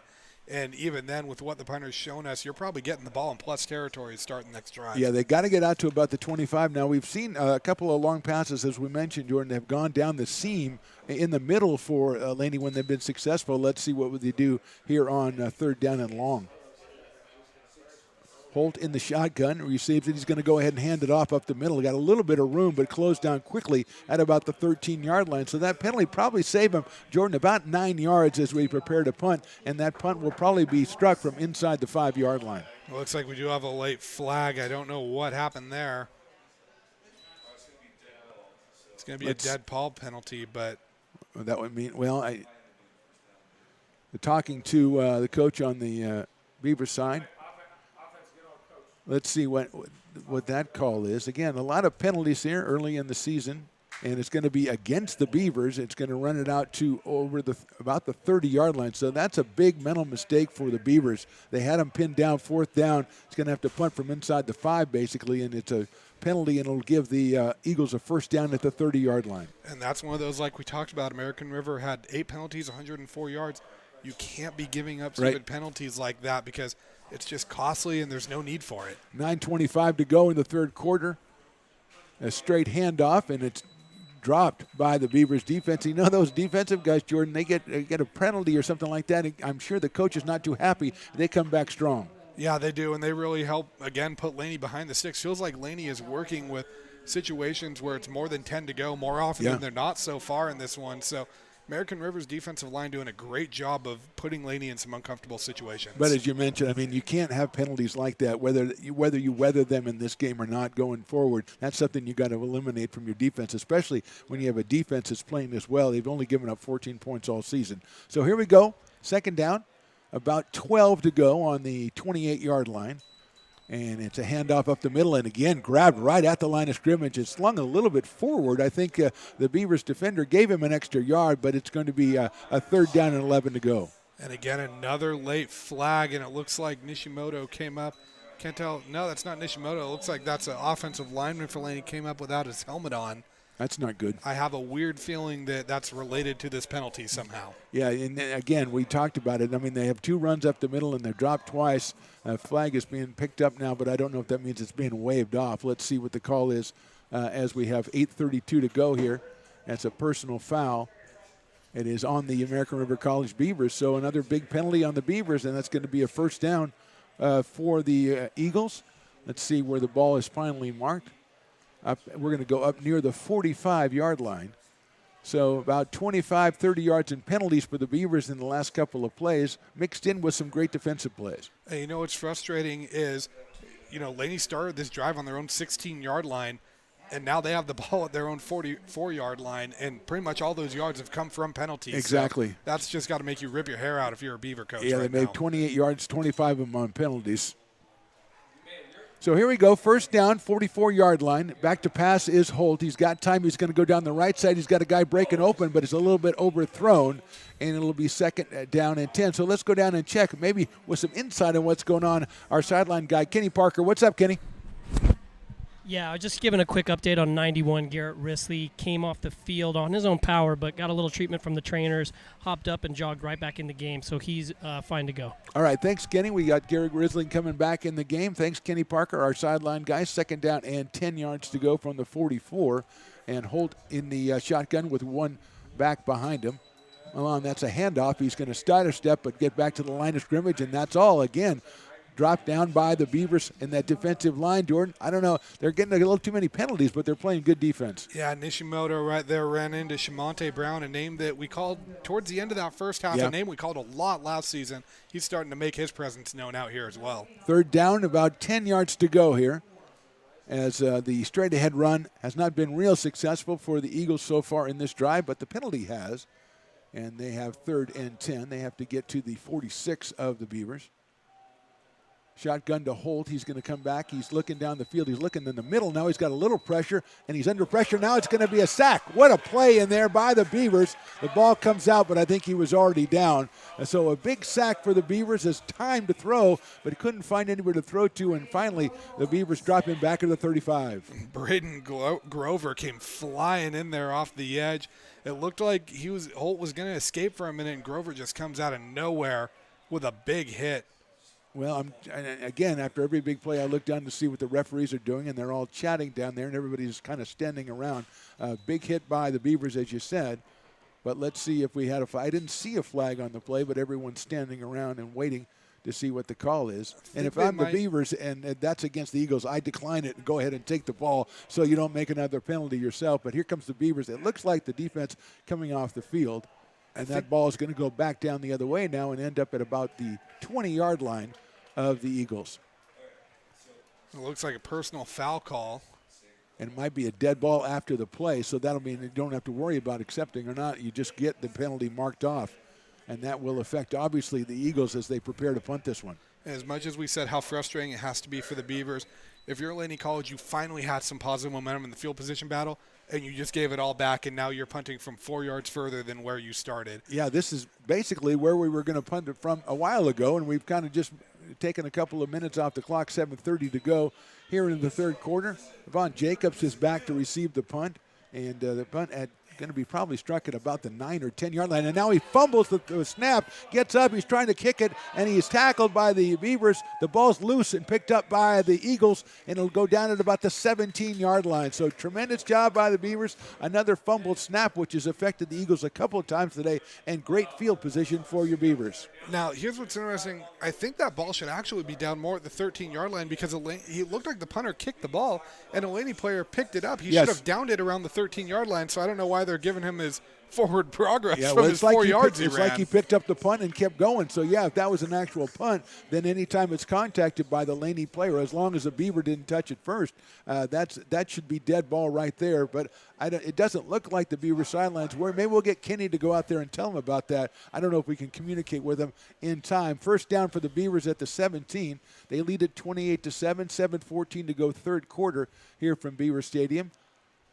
Looks like Joshua Moore is the running back behind Kenny Leith now, as Kenny is trying to hear what the sideline reporter, or not the sideline reporter, although that would be a great scoop if he's waiting to see what Kenny has to say. That would be fantastic. But I think he's waiting for the coaches, actually. A little Kenny to Kenny action? That would be tremendous. And now we're waiting for the sticks to be moved on the left side, and they are now. It's first down on the 17. 28-7. Beavers. That's a handoff to Moore, left side, trying the left side. Now he moves back to the right side, gets across the 15, maybe got to the 14. It'll set up a second down for ARC. I don't know if that was an RPO by Leith or not, but if that was an RPO, Leith had a lot of room to run. Although that's easier said than done because that could just be Laney reading it and everyone collapsing in when they saw Moore had the ball. Right. Well, we've seen the bootleg for a touchdown already today, Jordan. And when you see that, you start looking for those kind of things. And, yeah, if you do have the moxie to go ahead and hold on to it, it would be worth a try. And we've seen Leith last year more than this year run the ball, although he did have a great play in the second quarter when he escaped from a couple of guys and threw a back-handed pass for a first down. So second down. And on the 15 now, so about 8 yards to go for a first down. Leith is back to pass, looking to left, lets it go under pressure in the corner of the end zone. He has a guy wide open, and he makes the catch for the touchdown. That was Thoyne Charles on the receiving end of that, a sophomore out of South Hills High School in West Covina, California. Nobody around him. Yeah. It looked like maybe everybody went short, and they were expecting everybody to be short, and then he kind of snuck in the back of the end zone, and he was as wide open as I've seen anybody, and Leaf delivered the ball perfectly for another Beavers touchdown. And it feels like this is one now. American River's just blown this game wide open, and Laney's defense is exhausted, and this could be a long second half for the Eagles. Yeah, it really could, but if you're the Beavers, you want to keep hitting. You don't want to, let up at all, especially on the defensive end. Here's McCreary out here to try for his 5th consecutive extra point. Quincy Gallen with the hold. It looked like an offsides there, but the kicks are going to go through again. Coming in from that right side of the defense were the Eagles, but not in time. McCreary's right through the uprights, and so with 6:22 to go. Our score, American River College 35, Laney College 7. You're watching ARC Football, presented by the Stones Radio Networks. Hi, I'm Monica from Ace Body Shop in Towing. We are a family-oriented business. We've been in business for over 30 years. We are located downtown Lincoln at 333 Lincoln Boulevard in Lincoln, California. We do automotive repair and 24-hour towing. Our phone number is 916-645-2859, or you can find us on the web. Lincoln Potters Baseball. Placer County's best-kept secret is back for another exciting summer at historic McBean Stadium. 33 action-packed home games loaded with fun for the whole family. Local beer, wine, and eats. Fireworks, giveaways, theme nights, kids zone, and more. Come join in the fun and enjoy small-town baseball with Major League Entertainment. Andres Prieto to kick off for the Beavers. They lead at 35-7, 6:22 to go. I want to welcome Lincoln Potters Baseball Club to the sponsorship of Stones Radio Networks and American River College Football. There's the kick, and it is high, and it is deep into the end zone, and they're going to just let this one go as Prieto is being, both kickers really, when you think about it, Jordan McCreary with 5 straight extra points and Prieto with a couple of punts, but also his kickoffs have been booming, and they've been really advantageous as far as field position is concerned for the Beavers. And, Prieto's feeling it right now. If you can see, the guys are celebrating with him on the sideline. And, those touchbacks are huge right now because if you're pinning them deep in their territory every single time, you're making it that much harder on the offense and it's a big difference. You know, kickers are a different breed. We might just send Kenny Parker over to talk to Prieto during the game because kickers are different. They don't follow any rules. You wouldn't do that with a linebacker, but maybe with a kicker. So here we go, first down. Holt in the shotgun. One running back behind him. He's got a split to the left side. He takes it, he turns and hands it off up the middle. Nice cutback up the middle, but closed down quickly by the Beavers. Be about a gain of 4 yards, set up a 2nd and 6. And I believe that was Sir Charles Mitchell for the Eagles running that football. Sophomore out of Beaverton, Oregon, went to Aloha High School. Now, I don't know how you have an Aloha High School in Oregon, but... Well, if you're Sir Charles, that's where you go. Hand off again, and another movement. A nice job, a little scatterback run there, getting back to the line of scrimmage. It looked like maybe lost a yard, and we have a Beaver coming off the field. I'm like his groin area, I think that's number 53. Check that for me, Jordan. 93, that was Cole Gustafson. Gustafson's brother is here today, so we will make sure he is okay. We'll get our sideline guy on that one, but it's a 3rd down now, and 10 yards to go. Call it 9 yards to go for the Eagles.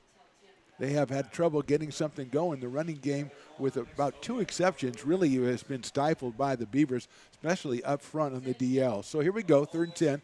Back to pass, looking to the left. A long pass over the left, too high. Nicely closed down by the Beavers on defense. Excellent play by the Beaver cornerback. Looks like number 28 right there for the Beavers, and they'll set up a 4th down. Yeah, and that was Brandon Sanders again. There's no question if he got there in time or not that time. That was perfectly timed. And either way, I don't think he would have been able to reel that down inbounds. So another great example of coverage and good defense by the Beavers, who are going to be getting the ball back once again. Yeah, real tough throw there because he's throwing it from the right hash all the way over to the left sideline. And even though it's about a 10-yard gain, it's about a 25-yard pass. So 4th down. Here comes the punt by the Eagles. Last time they fumbled the snap. This time he fumbles it again, picks it up, and almost blocked. Great job by the Beavers. It's a short kick. Look out. You don't want it to hit anybody. If you're ARC, it rolls down. Actually, a pretty good result for the Eagles. Gets down around the 36-yard line. So the fumbled punt almost blocked, but pretty successful. And the Beavers will have 1st and 10 from their own 36. And, you know, I noticed it's a different punter in this half. It's actually Billy Hewitt, our Shropshire Revolution Oh, friend. there you go, yeah. You wonder if there's maybe a little disconnect going on with him and the long snapper or something, because really that's 2 punts now that he's been in, and both times the snaps have been bobbled a little bit. Yeah, but the snaps didn't look that bad on that, especially on that last one right there. It looked like it was a little bit to his left, and maybe he was already, in his routine. But it'll be 1st down for the Beavers at the 36. We'll see if Kenny Leith is still in there at quarterback as they lead at 35-7. Just over 5 minutes to go, 3rd quarter. They're going from our left to our right, and a handoff. Quickly in the backfield, hit, and then back, trying to get back to the line of scrimmage, and I think he almost did. The Beavers are going to have a 2nd and 11. And it looked like a lot of different Eagles were there along for the ride, but 52, Jackson King, he was the one that was really hanging on to Moore that whole time. Felt like he had a hold on him the entire time he was running around back there, and then finally he gets some support to help bring him down. Yeah, Josh Moore, not the guy you bring down one-on-one usually, but good job by the Eagles to stay with it, and I think there is a loss of about a yard, so it's 2nd down, just a little over 10 yards to go for the Beavers. 4:25 to go. I think you can expect to see a lot more running from the Beavers from here on out. And in motion, it's Riley. That's a quick pass. So he's going to fake it. Now he's going back and looking left, and here's Leith trying to throw it out to the left side, and it was incomplete. Well, now I'm convinced they heard me and just chose to throw it right there. It looked like it was, they had Riley, I believe it was Riley in motion, and it looked like it was a quick look at him and then try to get it downfield to somebody else, but the second receiver not being open, Leith tried to roll back to his left, and it ended up being a 3rd down now and 10 yards to go. It looks like that's Torrey Hendrick now in the backfield for ARC. Yeah, we've seen him, we've seen Riley, we've seen Moore, and we've seen Avon Jacobs, of course.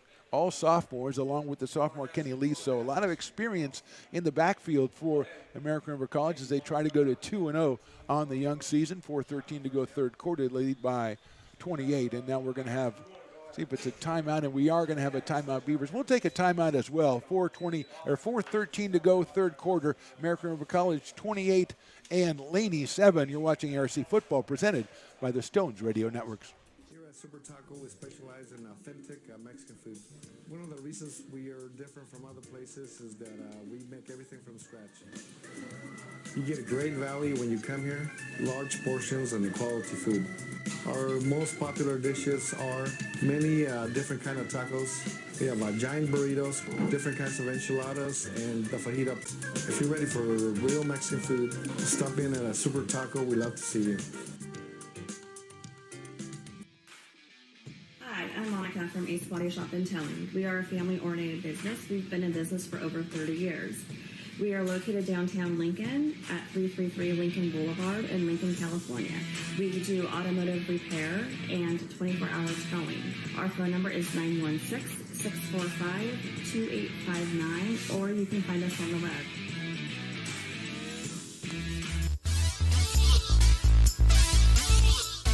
Back to the action at Beaver Stadium, 35-7, 4:13 to go third quarter. Mark the Phantom Low, Jordan Georgeson up here. Kenny Parker down on the sidelines bringing us the updates. Kenny Leith in at quarterback. Torrey Hendrick back there with him and is a 3rd and 10. He's got 2 wide receivers out to the right. He's going to go back to pass. He's under pressure and he's hit from behind. The ball gets away and it's going to be covered by the Eagles. The sack and the fumble and the recovery from the Eagles, and they're going to have a first down on the Beavers' 26-yard line. And we've seen it all game, Jordan. The Eagles have put on a pretty good pass rush, and that time it paid off. Yeah, and guess who again? That was Big J Henry Big on J. that on the hit. I didn't see who ended up with the recovery, but that's exactly what you needed if you're Laney, the type of thing that can help maybe spark your team and give you a chance to get back into this game. You're going to make a cult hero out of Big J today, and I think his performance warrants it. I'm not saying it doesn't, but you just enjoy saying Big J. It's it's really fun to say. It And is. at this point, I think you have to change your legal name to Big J Henry now. I think you do, and I will put the paperwork in on the 28-yard line, actually, for the Eagles. Jackson Holt, the quarterback, the 6'5" freshman out of Oakdale High School. It looks like that's a new running back in there for Laney. That's Corey Cola. Corey Cola in there, and there's back to pass. He's got time going for the corner of the end zone. It's up in the air, double team, and high pointed by the Beavers. And let's see if they might have had an interception, but it looks like the Beavers acting like they almost had the interception, but didn't. Let's see. And it is incomplete. Another almost interception for Ken Tilford, but it looked like Slade Wilson came in there. They were both going for the ball, and it's not like baseball or basketball where you're communicating. Both of them want that interception for themselves, and they collided. And now Laney's going to get another chance to avoid disaster. Yeah, both of them want the interception, but they both want that to be incomplete, and they both did their job. So second down from the 28. And back to pass again is Holt. He's got to go over the middle. That throw is behind the receiver, almost picked off by the Beavers. Yeah, that one almost looked like a free interception for Caleb Larson right there. I don't know if the pass was just behind him or he was looking for someone beyond that, but quick third down, and you're probably out of kicking territory if you're Laney, and this is unfortunately an all too familiar territory if you're an Eagle fan. Yeah, that's a 45-yarder. So let's see if they can convert here on a 3rd and 10. We've got trips out to the left side, 1 wide receiver to the right. Running back behind Holt. He's going to quarterback draw, get up and close down quickly and hit hard at about the 25-yard line. So it seemed like a good idea when he did it, Jordan, but I don't think it turned out to be one. No, it didn't turn out to be one, but I do think you salvage yourself some field goal position. And, how about Holt right there lowering his shoulder? Yeah. Like we said earlier, he's standing at 6'5", 225, and an Oakdale kid, so he's got some of that farmer strength right there. So we're going to have a field goal from about the 31, makes it a 41-yard field goal. We'll make sure we get that kicker, see if it's our guy, Billy. Looks like it is number 91, Billy Hewitt. Okay, Billy Hewitt, a 41-yard field goal. It's a low snap. He gets it up toward the goal. It's a good-looking kick, and it is good from 41 yards. Billy Hewitt sticks it through for Laney, and they've got 3 points here with 3:11 left to go. Our score, American River College 35, Laney College 10. You're watching ARC Football, presented by the Stones Radio Networks.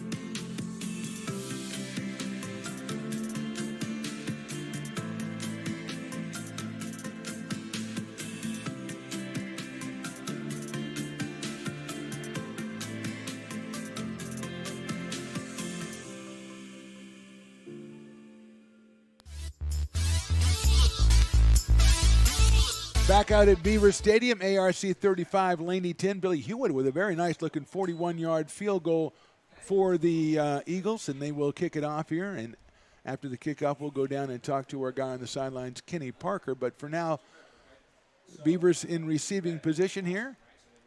3:06 to go, third quarter. Kind of a bad snap on that field goal attempt, Jordan, but Hewitt put it right through to give the Eagles 3 more points, and there's the kickoff. It's a good kickoff. It's going to drive Freeman back in, and he's going to let that one go. It's halfway into the end zone, so he'll take a knee. It'll be first down for the Beavers on their own 25. Kenny Parker, what are you hearing on the sidelines? Yeah, it's definitely getting a little chippy down here on the field as the game gets out of hand. The defensive coaches for ARC really hammering home the point to be smart to their defense. They're getting provoked a little out there, not to respond, not to give up free plays like they were, and to continue doing what they're doing. So that's the tenor, is be smart from all the coaching staff over here on the sideline and not get any unnecessary penalties. Good stuff, Kenny. Thanks a lot. We'll talk to you again a little bit later. 3:06 to go, third quarter. Kenny Leith in the shotgun. He was just sacked and fumbled the last time he had the ball, so let's see how the Beavers choose to play it here. And that's going to be a handoff right away. I think that is Moore going around the left side. Might have been Ture Hendrick going out for maybe a yard gain. I believe that was Hendrick trying to look through right here. Yeah, it looks like it was. Like you said, Phantom, that fumble from Leith, really the only blemish on his afternoon so far. He's been pretty solid for the Beavers. Yeah, Hendrick, a sophomore out of Folsom, one of a quartet of running backs we've seen take carries for the Beavers today. It'll set up a second down, and we're going to call it 2nd and 10, so no gain on the play for Ture Hendrick. He's back there to the left side of Leith, who's in the shotgun. He's got a single receiver out to the left. He's going to hand it off across the center here. A counter play, and getting out to about the 28-yard line. And we've got Casey Riley involved in with the defensive man back from the Eagles, and we have a flag on the play, Jordan. And that's an example of that chippiness that Kenny was talking about. It looked like he got into it with Bobby Brooks. I don't know who they're going to flag this one on. I felt like both sides were kind of equally aggressive there, but Brooks did have a little bit of a later shove than Riley did, and as coaches say, they rarely see the first one, but they always see the second one. You're going to wave that flag off. I think exactly right what you said. And like Kenny was saying, there's a lot of trash talking going on there, and you've got to be able to ignore that. That time it just looked like two guys got involved, and there was a little pushing back and forth. I think the refs were right to wave that one off. So 3rd and 8 to go. Call it 3rd and 7, the ball on the 23-yard line. A couple of backs on either side of Kenny Leith. The sophomore out of Rockland. He's going to turn around. He's going to hand it off up the middle. It's Hendrick again, and he's going to get up over the 31-yard line to the 32 or 33. That's a big first down for the Beavers, Jordan. Yeah, that is. And, right when it felt like Laney had some momentum going on defense, maybe you get a score, force a 3 and out. Hendrick comes in with that big first down, and now American River on the move once again. It's funny because the Beavers have all kinds. They've got Avant Jacobs, who's more of a speedster. They've got Josh Moore, who's kind of both. And they've got Riley and Hendrick, who are just like bowling ball guys up there, and they're really hard to bring down. And Torrey got a little bit of speed on him right there and got a little bit of momentum, and he was in there for the first down. So 1st and 10 to go. Ball on the 36 of the Beavers. Minute and 25 to go in the quarter. Beavers lead at 35-10. Leith is going to take the ball, hand off up the middle, and another good gain, another run by Hendrick back up to the 42-yard line, and that's encouraging for the Beavers, that offensive line cleaning some holes up, Jordan. Yeah, and what I think is the best thing about that backfield that you talked about earlier is you have so many guys that can carry the load. You're probably saving some stamina and some wear and tear later in the year when you have 4 or 5 running backs that you can call on in a position like this, and an offensive line with a lot of moving parts that you can call on to just really wear this game down and wear down Laney. Yeah, end of the season. Also at the end of a ball game, all of a sudden in the 3rd or 4th quarter, you pull out a Riley or a Hendrick who hasn't got that many carries, and they're running with fresh legs. So it's a second down, about 4 yards to go from the 42 here. They've got to go just past the 46. And that is a straight handoff up the middle and met by the Eagles, but kicking forward for a couple of yards, probably got 3. It'll set up a 3rd and 1. Yeah, and that's the most impressive thing about Hendricks running right now is feels like he's being met at the line of scrimmage or after 1 or 2 yards, but he always is able to keep those legs churning and move forward for an extra couple yards. And he's going to allow the Beavers to go ahead and sit on this one as we got 15 seconds and counting to go. So we assume they're going to run this out in the third quarter, and we'll come back in the fourth quarter with about a 3rd and 1.5 for the Beavers as we wind down. That's 3 and 2 and 1, and that is the end of the third quarter here from Beaver Stadium. Another good quarter for the Beavers. We go to the fourth quarter. American River 35 and Laney 10. You're watching ARC football presented by the Stones Radio Networks.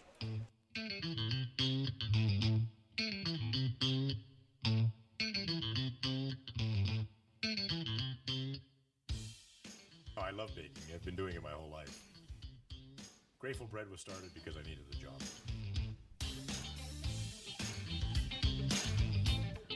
Personally, the most rewarding part is about eating it. It always used to seem like bread was just an afterthought, and which was always kind of disappointing.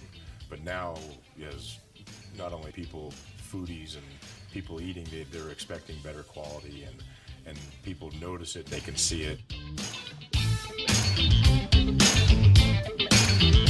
Lincoln Potters Baseball. Placer County's best-kept secret is back for another exciting summer at historic McBean Stadium.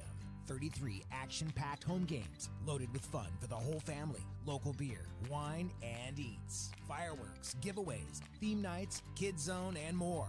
Come join in the fun and enjoy small-town baseball with Major League Entertainment. Tickets on sale now at LincolnPotters.com. Lincoln Potters Baseball. Come on out and join in the fun. 3rd and 1 for the Beavers. The handoff up the middle. He's going to get the first down and more. Coming up over the 50-yard line, it's going to be first down for American River College. That was Casey Riley right there again. Beavers are really just going with power right now. Just grind down this clock and really keep that offense on the field as long as possible. And as you mentioned, Jordan, let's give some credit to that offensive line opening up those holes. The runners are running the ball very well, but they're having a little bit of room to move, especially on that third down they converted just a minute ago. So as we enter the fourth quarter, it'll be first down almost at the 50-yard line for the Beavers. Kenny Leith at quarterback, and they are up 35-10. Riley, Hendrick, Moore, Jacobs, they've all played a part for the Beavers here in the running game today. Beavers letting as much clock run out as they can before the play is run. Leith in the shotgun, turns around, hands it straight up the middle. That's Josh Moore, and he is caught, but he gets away, and he's going to get in. He's going to get almost down to the first down at about the 42-yard line. So he is a really impressive runner, Jordan. We saw it last year. We're seeing it again today. Yeah, and Moore, that's a name we haven't called in a few minutes, but again, just showing the depth of this Beaver backfield. And you know, it's funny when the guy who's probably your leading rusher is being the one that's being called in to relieve the running backs right now in the fourth quarter. Well, that's what's nice about having that system, though. Everybody gets their shot, and everybody is fresh when they get their shot. And when we have an offensive line that's doing the job, and as you mentioned earlier, the Eagles have been on the field a long time today. So second down and about 2 yards to go. Leith with a running back about 3 yards behind him. That is Moore. He's going to turn around. He's going to hand it to him. He's got a little room on the left side. He's trying to run to the outside. He gets away, and he's going to get down inside the 35, down to about the 32-yard line. So Moore had an opening there, Jordan, but he decided to go outside. It was a good decision. Yeah, it was a great decision. Had a nice little stiff arm there, and then a little bit of green grass. Gets another first down. The only downside of that play is he goes out of bounds, but it's only out of bounds until the sticks are moved and the clock's running again. Yeah, and they go ahead and they run it. We're getting down to 13 minutes here left to go in the game, and Kenny Leith is talking to his coaches on the sideline. So far, whatever the coaches are saying to do, it's working out pretty well. Yeah, right now, American River really has Laney's defense in the palm of their hands, and they're just doing what they want to with them. Just no mistakes like they had the turnover a couple of minutes ago. They don't want to do that again and just keep possession. And Moore behind Leith in the shotgun here. On first down, he's going to fake it. He's going to throw it down the right side. He's got a guy breaking open in the corner. The ball is in there, and it is a touchdown. What a throw by Leith to the right corner, and a great play, a 32-yard play for the touchdown, and the Beavers put 6 more up on the board. Beautiful throw by Leith there. He finds Robert Freeman, just drops it in the breadbasket. Couldn't have had a more perfect throw than that. And right now, Beavers are just running away with this one. Really impressive. We talked about Leith earlier with a low and outside on a timing route. Since then, he's dropped 2 perfect passes to 2 wide open receivers. Actually, that one not wide open, but great to see Freeman get up on the board. So here's McCreary going for the extra point to make it 42-10 for the Beavers. Snap is down, kick is up, and kick is good. So a pass to Freeman for the touchdown, another 7 points on the board for the Beavers. They are rolling, 12:35 to go in this one. Beavers 42, Laney College 10. You're watching ARC Football, presented by the Stones Radio Networks. Here at Super Taco, we specialize in authentic Mexican food. One of the reasons we are different from other places is that we make everything from scratch. You get a great value when you come here, large portions and quality food. Our most popular dishes are many different kind of tacos. We have giant burritos, different kinds of enchiladas, and the fajita. If you're ready for real Mexican food, stop in at a Super Taco. We'd love to see you.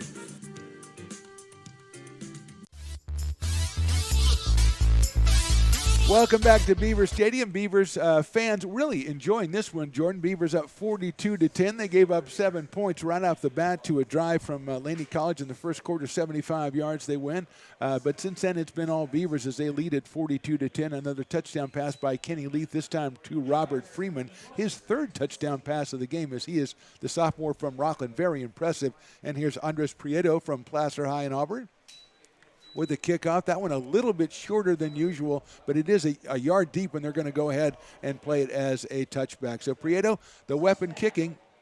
Kenny Leith, Robert Freeman, the weapons on offense. And Jordan, I know it's 12:35 left to go in the game, but you got to be happy if you're a Beaver fan with basically everything you've seen, except maybe a couple of penalties. Yeah, ARC's really gotten their money's worth out of this one. And like you said, the penalties are really the only blemish on this, and then you have the one turnover, which again, Leith got hit kind of on a blindside hit.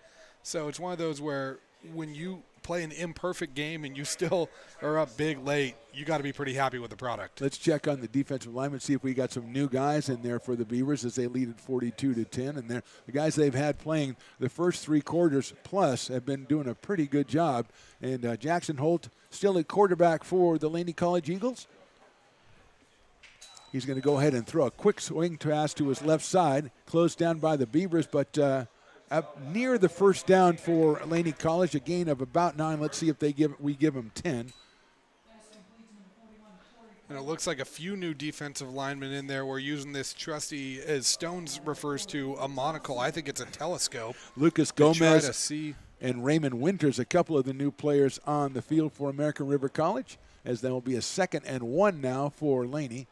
In motion, that's going to be a handoff in the backfield, well closed down by the Beavers. I don't think he got back to the line of scrimmage. That'll necessitate a 3rd down and short for the Eagles. No, and right now it doesn't matter what defensive lineman ARC's putting in there. They're getting the job done. That was Corey Kola with the carry there for Laney.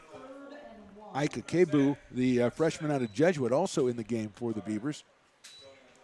And I don't think he got the first down there. And they tried to straight ahead on 3rd down, and let's see, but it not being moved, and we're going to have a timeout. No, we have a penalty, I think. Illegal shift on the Eagles. So that will probably will redo 3rd down there, make it 3rd down and 5, which is probably a good thing for Laney as they didn't make it. 3rd down and 6 to go. And I think if you're Laney right now, the biggest thing is you want to have something that you can build off of going into next week. Absolutely. Don't throw in the towel. Have some positive momentum that you can take with you and, really grow as the season goes on. Again, the freshman quarterback, playing in his 2nd game, so you want to, get him more familiar with the system.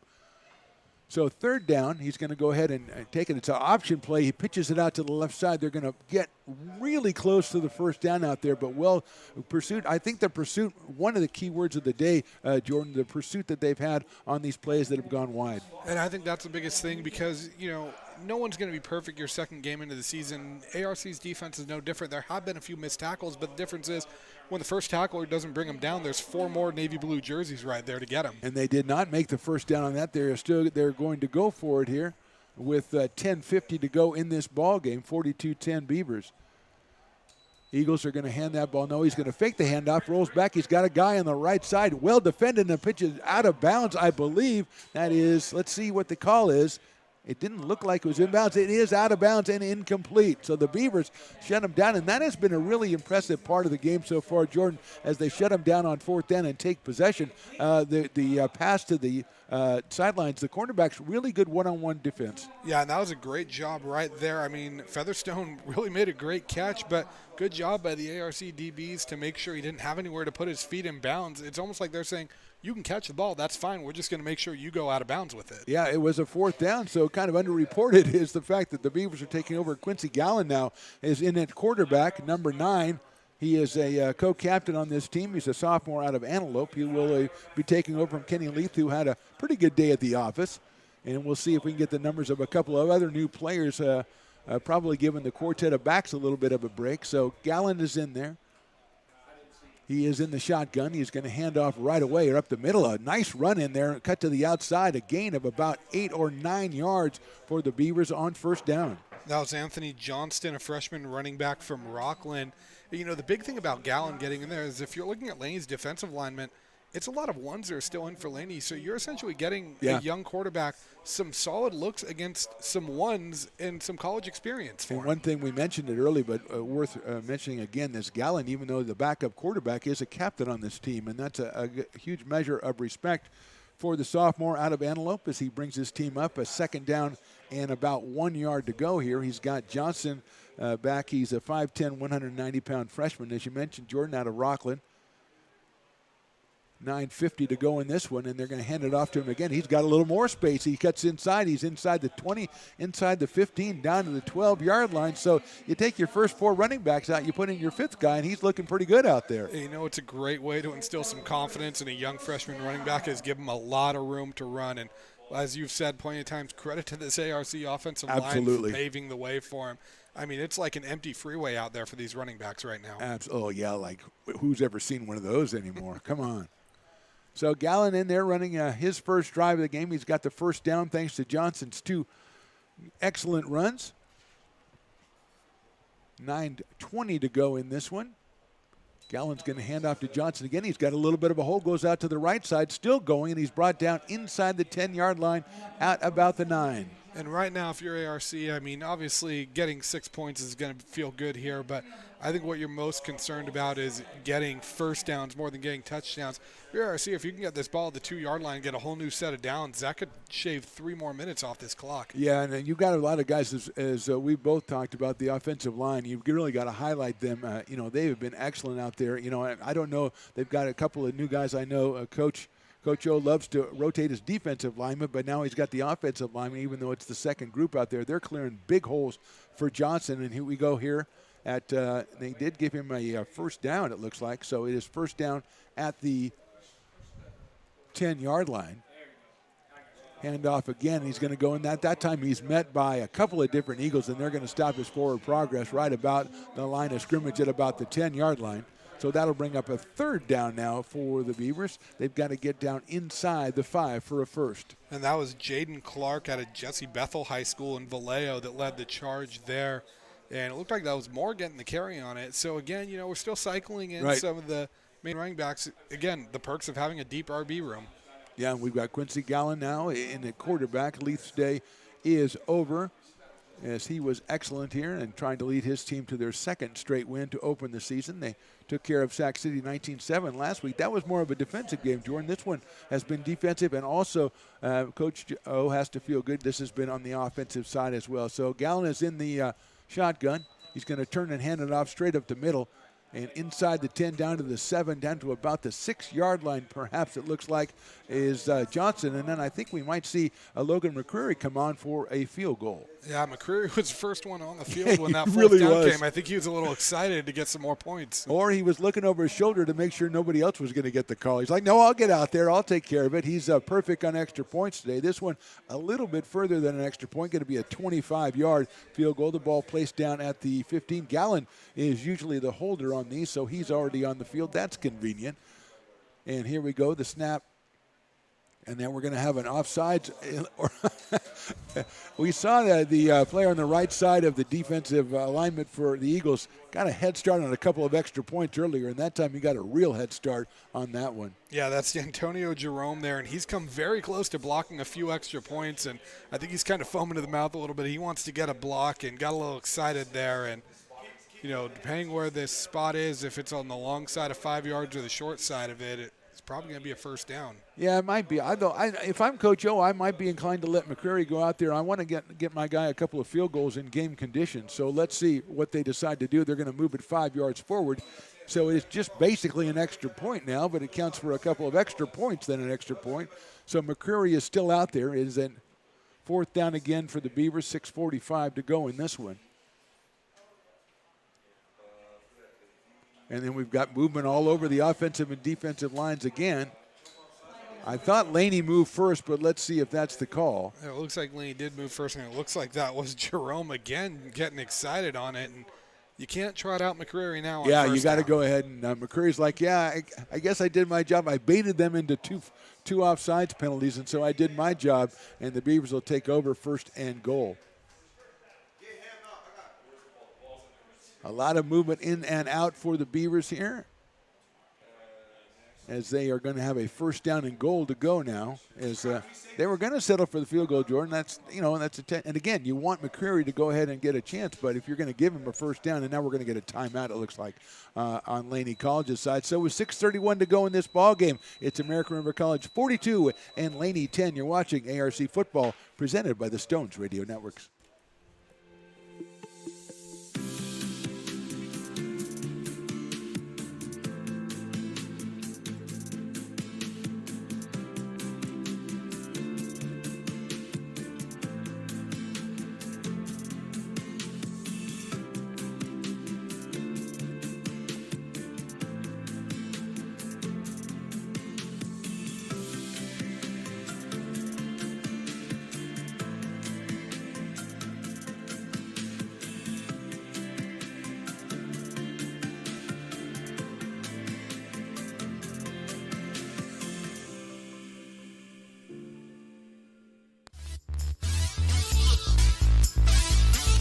Welcome back to Beaver Stadium. Mark the Phantom Low here with Jordan Georgeson. Down on the sidelines is Kenny Parker. 6:31 to go in this one. It's been all Beavers since the first drive of the game went the way of the Eagles. They had the early 7-0 lead, Jordan, but since then, I think it was probably the defense that got it started first, but a total team effort by ARC. Yeah, defense really set the tone in that second quarter, and then third quarter, offense really blew this game wide open, and right now it looks like a complete team win. If you're a Beaver fan, you're going to bed happy tonight. Well, you're not going to bed yet. I mean, it's early in the day. I know It's I'm an older gentleman. game. I'm very tired, and I know I have to hit the early bird special and then Jeopardy. But it's a full night for me. Hey, with a new baby at home, anytime is bedtime for me. Has anyone ever had an old baby at home? Like a Benjamin Button situation? I don't know. You said with a new baby. All right, so it's 1st down for the Beavers. A very tight formation here. Quincy Gallen in there at quarterback. He is under center. He's got Moore behind him. Also, I think that's Riley in there. Turn around and hand it to Joshua Moore. Well defended by the Eagles. They're going to stack him up at about the 3-yard line and throw him down at about the 9, which is kind of rude to do. But anyway, it's going to be no gain. And it'll be 2nd down for the Beavers. And once again, Big J. Henry leading the charge on that with a group of Eagles that helped bring him down, a flock of Eagles, if you will, I guess. Yeah, a flock of seagulls, flock of eagles. I know you're young, you don't know about that stuff, but a good play. Big J, you give up 42 points, you don't think you get any defensive standouts, but Big J has been very impressive as we go under 6 minutes here. It'll be 2nd down and goal from just outside the 2-yard line for the American River College Beavers, leading this one 42-10. Gallen under center again. He's got Moore behind him. Turns around, he hands it to Joshua. Now he hits the left side, cuts through, and he's going to get into the end zone and score. So Josh Moore with a 2-yard run. Another 6 points up for the Beavers, and they lead this 48-10. Yeah, Josh Moore lowering the shoulder right there. He would not be denied 6 points on that run. And now if you're ARC, after that first drive, you're now outscoring, pending the extra point, you're outscoring Laney 49-3 after that. That's got to feel good. And if you're looking at it, one thing you're really proud of if you're ARC, and you can go ahead and close this one out, is you give up 17 points in 2 games. And at the community college level, that's some excellent defensive play. Yeah, it's something that's going to win you a lot more games than not. We got a late entry here to kick the extra point. That is number 68, Mason Baker, who's going to join the fray out there. The freshman out of Big Valley, 6'8", 380 pounds. So here's McCreary. He was going to kick a field goal from this spot a long time ago, but decided to go for the extra point. It is up, and it is good. So he is perfect. 7 for 7 on the extra points, and we have a score of 49-10 in favor of the Beavers. 5:38 to go. And you watch Jordan. You watch Josh Baker, and he runs. And you go, that guy looks really good when he's running. A lot of power, a lot of speed. But then you could say that about a couple of running backs today. Really good job, I thought, by the whole backfield quartet. And then you add Anthony Johnson, who looked good in a couple of runs as well. Yeah, it's a really good problem to have. But I mean, ARC really just has so much that they can work with in that backfield right now that you can really call on anyone right now. You know that all these players are that confident in your offense, that confident carrying the football, and that's something that's going to bode well for you as this season goes on. It's funny what Kenny Parker was talking about it from the sideline earlier about the defense cheering on the offense and the offense cheering on the defense. This is the kind of game that gets everybody rooting for everybody else because everybody has a big game. The defense makes big plays. The offense does the same, and they all support each other. And this is a great game to set you up, I think, for the rest of your season. And even if you're on the same team, these guys are still competitive. They see their buddy make a big play or score a touchdown. They're like, I want to get myself on the stat sheet. I want to make a big play. And that's when it's almost a perfect storm and a snowball effect for you guys. That last one, Joshua Moore, definitely a nose for the end zone there as he was hit at the line of scrimmage. And here's Prieto's kick, and it's another beauty, and that is into the end zone. That will be a touchback, and the Eagles will come out 1st and 10 from the 25-yard line. 5:38 to go, and when it's time to check in with our guy on the sidelines, Kenny Parker, what's going on? No, just a lot of positive talk, this time on the offensive side. Coaches letting the players know they're happy with what they're seeing out there. A lot of talk about how the training room, the weight room led to the good practices that is now leading to the good execution on the field. And, they're just executing in every phase of the game on offense, and you can tell.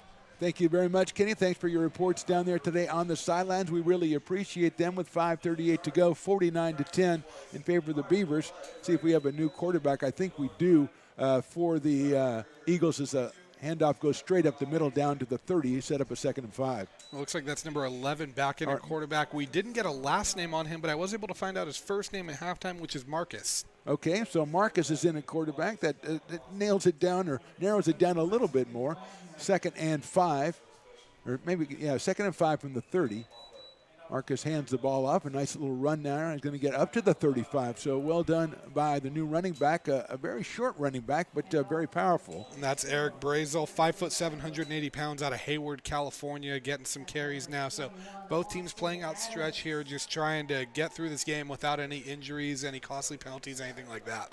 So first down at the 35-yard line, 4:55 to go. It's a handoff again to Brazel. He's knocked down and tripped up at the 36-yard line. Let's see who's in there on the tackle for the Beavers as they are cycling in players as well. Looks like he was tripped up by Drake Hill, 6'4", freshman out of Wood Creek High School in Roseville, so local kid. Right by Kenny Parker's house. I don't think that's any coincidence. I wonder if Kenny knows him. That might be Kenny. No, I don't think so. He knocked a guy down. Here's Brazel again, cuts back. A nice run, gets up to the 40, and then he's gang tackled by the Beavers. So I don't know what they're doing in practice or whatever, but it doesn't matter who they're putting out there, Jordan. No, those guys have a nose for the ball on defense. It's that old adage, iron sharpens iron. I mean, if you're going up against these guys, you're practicing against these guys, you have them showing you the ropes a little bit. You're going to go out there, you're going to be a lot more confident in what to do. Counting down to 4 minutes to go. There's a turnaround and a handoff again to the newcomer Brazel. He cuts the left side. He's going to get himself another first down. So he's been very effective in limited action for the Eagles. He gives them a first down right about the 47-yard line. That keeps the clock moving. Brazel having a good afternoon, good outing, and Laney moving the ball here, maybe a little something positive you can build off of going in next week. And call that the 46, 1st and 10. Our friend Marcus at quarterback.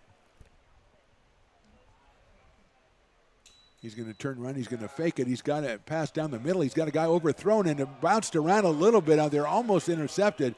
The pass was off the hands of the receiver, and then there was a defender right there, but he was not able to make the play, so it'll bring up a 2nd down. It looked like that was off the hands of number 85, Will Roberts, a tight end, freshman tight end, and it almost bounced into the hands of Brevin Amiga, but just didn't quite reel it in. And that's one of those, as a Laney fan, you're just watching clenched up Yeah. as that ball floats. Turn around, another handoff to Brazel. He's going to cut the left side, but he's not going to get too much stacked up at the line of scrimmage. That'll bring up a third down and about 10 yards to go, 3:25 left to go in this one. So it's the Beavers, whoever they put out, and they're putting out a lot of different people here on this drive, Jordan, and whoever they put out is doing the job for them. Yeah, and right now we have a couple new ones coming on, Andres Ruiz and Paul Pohahu coming out there. So, a lot of moving parts for ARC here. A lot of guys getting reps, and that's always good. You want to get game action. Turn around, and there's a fake handoff and maintaining the ball, but being chased down the right side at the 50, now going to the 46. And what a tackle by the Beavers on the quarterback there. He got to the 46, short of the first down, but an excellent tackle by ARC. Yeah, and that was a huge hit right there by Robert Maltich. The linebacker coming in with a big hit. He looked like a heat-seeking missile on that one. He was following Marcus running around right end. Another big quarterback and not moving quite as quickly as Jackson Holt. And Matalich caught up with him and dropped him shy of the first down. That set up, I think, a fourth down and about 2 yards to go. And I think this is big because he has to come off the field because his helmet came off. And I believe they are going to get him for a helmet-to-helmet hit. Oh, I did not see that, but okay. I don't know if I fully agree with the call. It's one of those tough situations. I get wanting to protect the quarterback. Oh, absolutely. When they tuck the ball and run, they're a ball carrier at that point, and you can't force a player to stop playing defense. You don't usually see a helmet-to-helmet that knocks the helmet off. That's kind of a strange situation. So first down, turn around and a handoff to Brazel again. He is hitting the backfield and dumped by the Beavers. The ball gets away, picked up by the Beavers. They're coming down, and it's going to be waved down, and it was too late after the whistle. But momentarily, we were going to have a defensive touchdown, but the Beavers, their second defensive touchdown called back, although that was not a fumble recovery at all. So a great play, though, in the backfield by the Beavers. And that was Jordan Wagner out of Lincoln, a name a lot of us are familiar with up in our parts at least, and he got the penetration there. Big hit. He got his helmet on the football, and it looked like the ball carrier was just down, but great to see some freshmen coming in contributing. Absolutely. Great play by Wagner to knock the ball loose. And it's going to be second down. Now the ball is placed at the 36-yard line, so 2nd and 10. Eagles getting the play from their sideline. We're down to 2:25 to go in this one, 49-10 in favor of the Beavers. Turn around, and it's a handoff, and then we're going to have a tackle in the backfield at about the 43, a loss of 7. And again, that's Drake Hill right there. So more penetration by these backup defensive linemen for the Beavers, just showing how well this system works and how sharp this team looks already. It also reinforces what Kenny was telling us about practice this week. Coach O said that to me a couple of days ago, and Kenny reiterated it, that they were really strengthened by the practices they had this week, and that really helped them Tuesday and Wednesday. So here we go, third down. Going to be a pass looking over the middle. It's a crossing route and a catch, I believe, at the 35, but it was down on the ground. A good catch on the play, but no forward progress. It'll bring up a fourth down and about 9 yards to go. That's Julian Milton reeling that one in, number 80 for the Eagles. And different names getting on the field for both teams, so that's beneficial, as we've talked many times as we go to a timeout here. Jordan, you like to see a lot of players get in, and if you're Coach O, you like to see it in a win like this because everybody's in good frame of mind. And when you have your guys, your second guys on the depth chart, your third guys on the depth chart come in and really play hard and make plays, that really boosts the whole team. Oh, absolutely. And, how many times do you see it at high school or college level where the backups come in and the game kind of just turns into a shootout. No one's really trying. Right. But in this case, you can see how much these guys are thriving off each other, and the backups want to come in. They're making plays. And you want to know the best part is you see the stars on the sideline. They're not threatened by it. They're pumping up their guys. They're celebrating. I mean, I saw Lewis standing next to the offensive coordinator helping call coaches, or call plays. So, it's one of those things where this team, you can see the cohesion together right now, and this team is just firing on all cylinders. Yeah, and the offense matched the defense today. Last week it was more defense. This week it's the offense and the defense. And here we go on fourth down now and 9 yards to go from the 35-yard line. In motion to the right, we got pressure and then back to the left on the throw, but closed down right away by the Beavers and eventually knocked down there about the 29-yard line, and I think that's going to set up a first down as they a little bit short of the first down for the Eagles, and so the Beavers will take over with 1:15 left to go in this one. And again, impressive all the way down the roster, Jordan, with the defense and with the effort of the Beavers. Yeah, and that pressure in there came from Garrett Risley on that, number 91. He really kind of blew that play up. Even though they were able to complete the pass, I think he forced quarterback to throw a throw that he wasn't really comfortable with throwing, and the defense was right there to make the play. I think we've got another quarterback, I think Frank Arcuri from Monterey Trail. I saw number 10 trotting in there, so he is going to take some snaps from center. Looks like a new running back, too, Chris Weinberg. So there we go with 1:15 to go. We'd expect Weinberg to get a couple of carries here with 1:15, and there's the handoff. He's going to the left side. No, it's got a fake by Curry. He's going to run the ball to the right side. He's going to get up at the 39, almost to the 40-yard line. So the old fake, and I'm going to take off, and he gets up to the 40-yard line. I think Curry said, if I'm coming in at quarterback, I'm getting on the stat sheet. I'm not going to just hand the ball off every time. But it's not always up to you. I guess as a quarterback, it is always up to you ultimately, but sometimes they design those plays. You're not supposed to do that, but that was a nice run by Frank, and he gets in there, as you say, and now we've got a mass substitution as we're going to have a new group go out for the Beavers with 40 seconds to go. 39, they'll probably just be able to get one play off, and Robert Freeman is going to go back into a safety situation, so we're going to get a knee from McCurry, it looks like. It's a formation everyone wants to end the game in, the victory formation. Absolutely. So with this knee that they'll take, which they've just taken, that'll be the last play of this game. And wall-to-wall, Jordan, I think the story is a great effort by the Beavers. They got the win last week, and this week they really deserve the win. Yeah, and when you look at this final score of this game, you're going to think the offense is what won this game. But to me, the Beaver defense is what set the tone, what won this game, and who set the offense up to be in good position. So a big win by the Beavers and an all-around win for them. Yeah, Coach O I talked to him the other day, and he was telling me, like we practiced really well. We had our 2 best days of practice. Coaches always say that. But in this case, I think it was actually what actually happened, and his team came out and did that. So we're going to step away, come back for a little bit of a post-game round for this. Again, your final score from Beaver Stadium, ARC 49 and Laney 10. You're watching ARC football presented by the Stones Radio Networks. Lincoln Potters Baseball. Placer County's best-kept secret is back for another exciting summer at historic McBean Stadium. 33 action-packed home games loaded with fun for the whole family. Local beer, wine, and eats. Fireworks, giveaways, theme nights, kids zone, and more. Come join in the fun and enjoy small-town baseball with Major League Entertainment. Tickets on sale now at LincolnPotters.com. Lincoln Potters Baseball.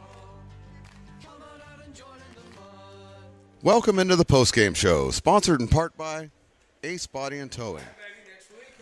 There you go. It's the post-game show brought to you by Ace Body and Towing, and Jordan, a 49-10 win. We've talked about it a couple of times, but last year we got the win. The first game you and I both did. It was a field goal at the last second, and it was an exciting win. But in a way, this one has to be a more satisfying win for Coach O and the Beavers because, as we've talked about a couple of times, offense and defense and the kicking game, all excellent. Yeah, and I know Laney took the lead on that first drive of the game, but it really felt like this was a wire-to-wire victory in the sense of felt like American River never had this game out of their control the entire time. And, just all-around great effort. Your quarterback looks good. Your defense looks good. Your running backs look good. It's hard to pinpoint a position that struggled today if you're the Beavers. And if you're the coach, if you're the coaches, you're talking to your team, you're talking about what they need to improve on, you're going to go Austin Powers and go, behave. You don't want those big penalties, and that's the only thing that got in the way today. Yeah, and it's scary to think what the score could have been in this one if the penalties weren't so costly. And that's something that's going to come, obviously you're going to have some games where penalties are going to be a problem, but it's something that you're going to clean up as the season goes on. And I imagine this is going to be a team that looks a lot more polished than they did today, if you can believe that. Yeah, finally, we talked last year, Kenny Leith was splitting time with Matt Carlisle, and it was a system that worked well for Coach O, but this year, Kenny, it seems to be the undisputed starter. He came out here, and he played an excellent game today. He played an excellent game. He did exactly what was asked from him. He managed that offense well. He threw a few beautiful passes, and, he got to take off the pads early, trade off the helmet for a baseball cap, and watch his successor go and play that whole final quarter pretty much. It's got to feel pretty good, and you're going to be pretty happy if you're a Kenny Leith fan. Absolutely. A total team game. Congratulations to Coach O and his team. Our final score once again, American River College 49, Laney College 10. We're back next week, a 1 p.m. kickoff, and American River takes on Fresno City College. So please join us then. Thanks for watching ARC Football presented by the Stones Radio Networks. Goodbye, everybody.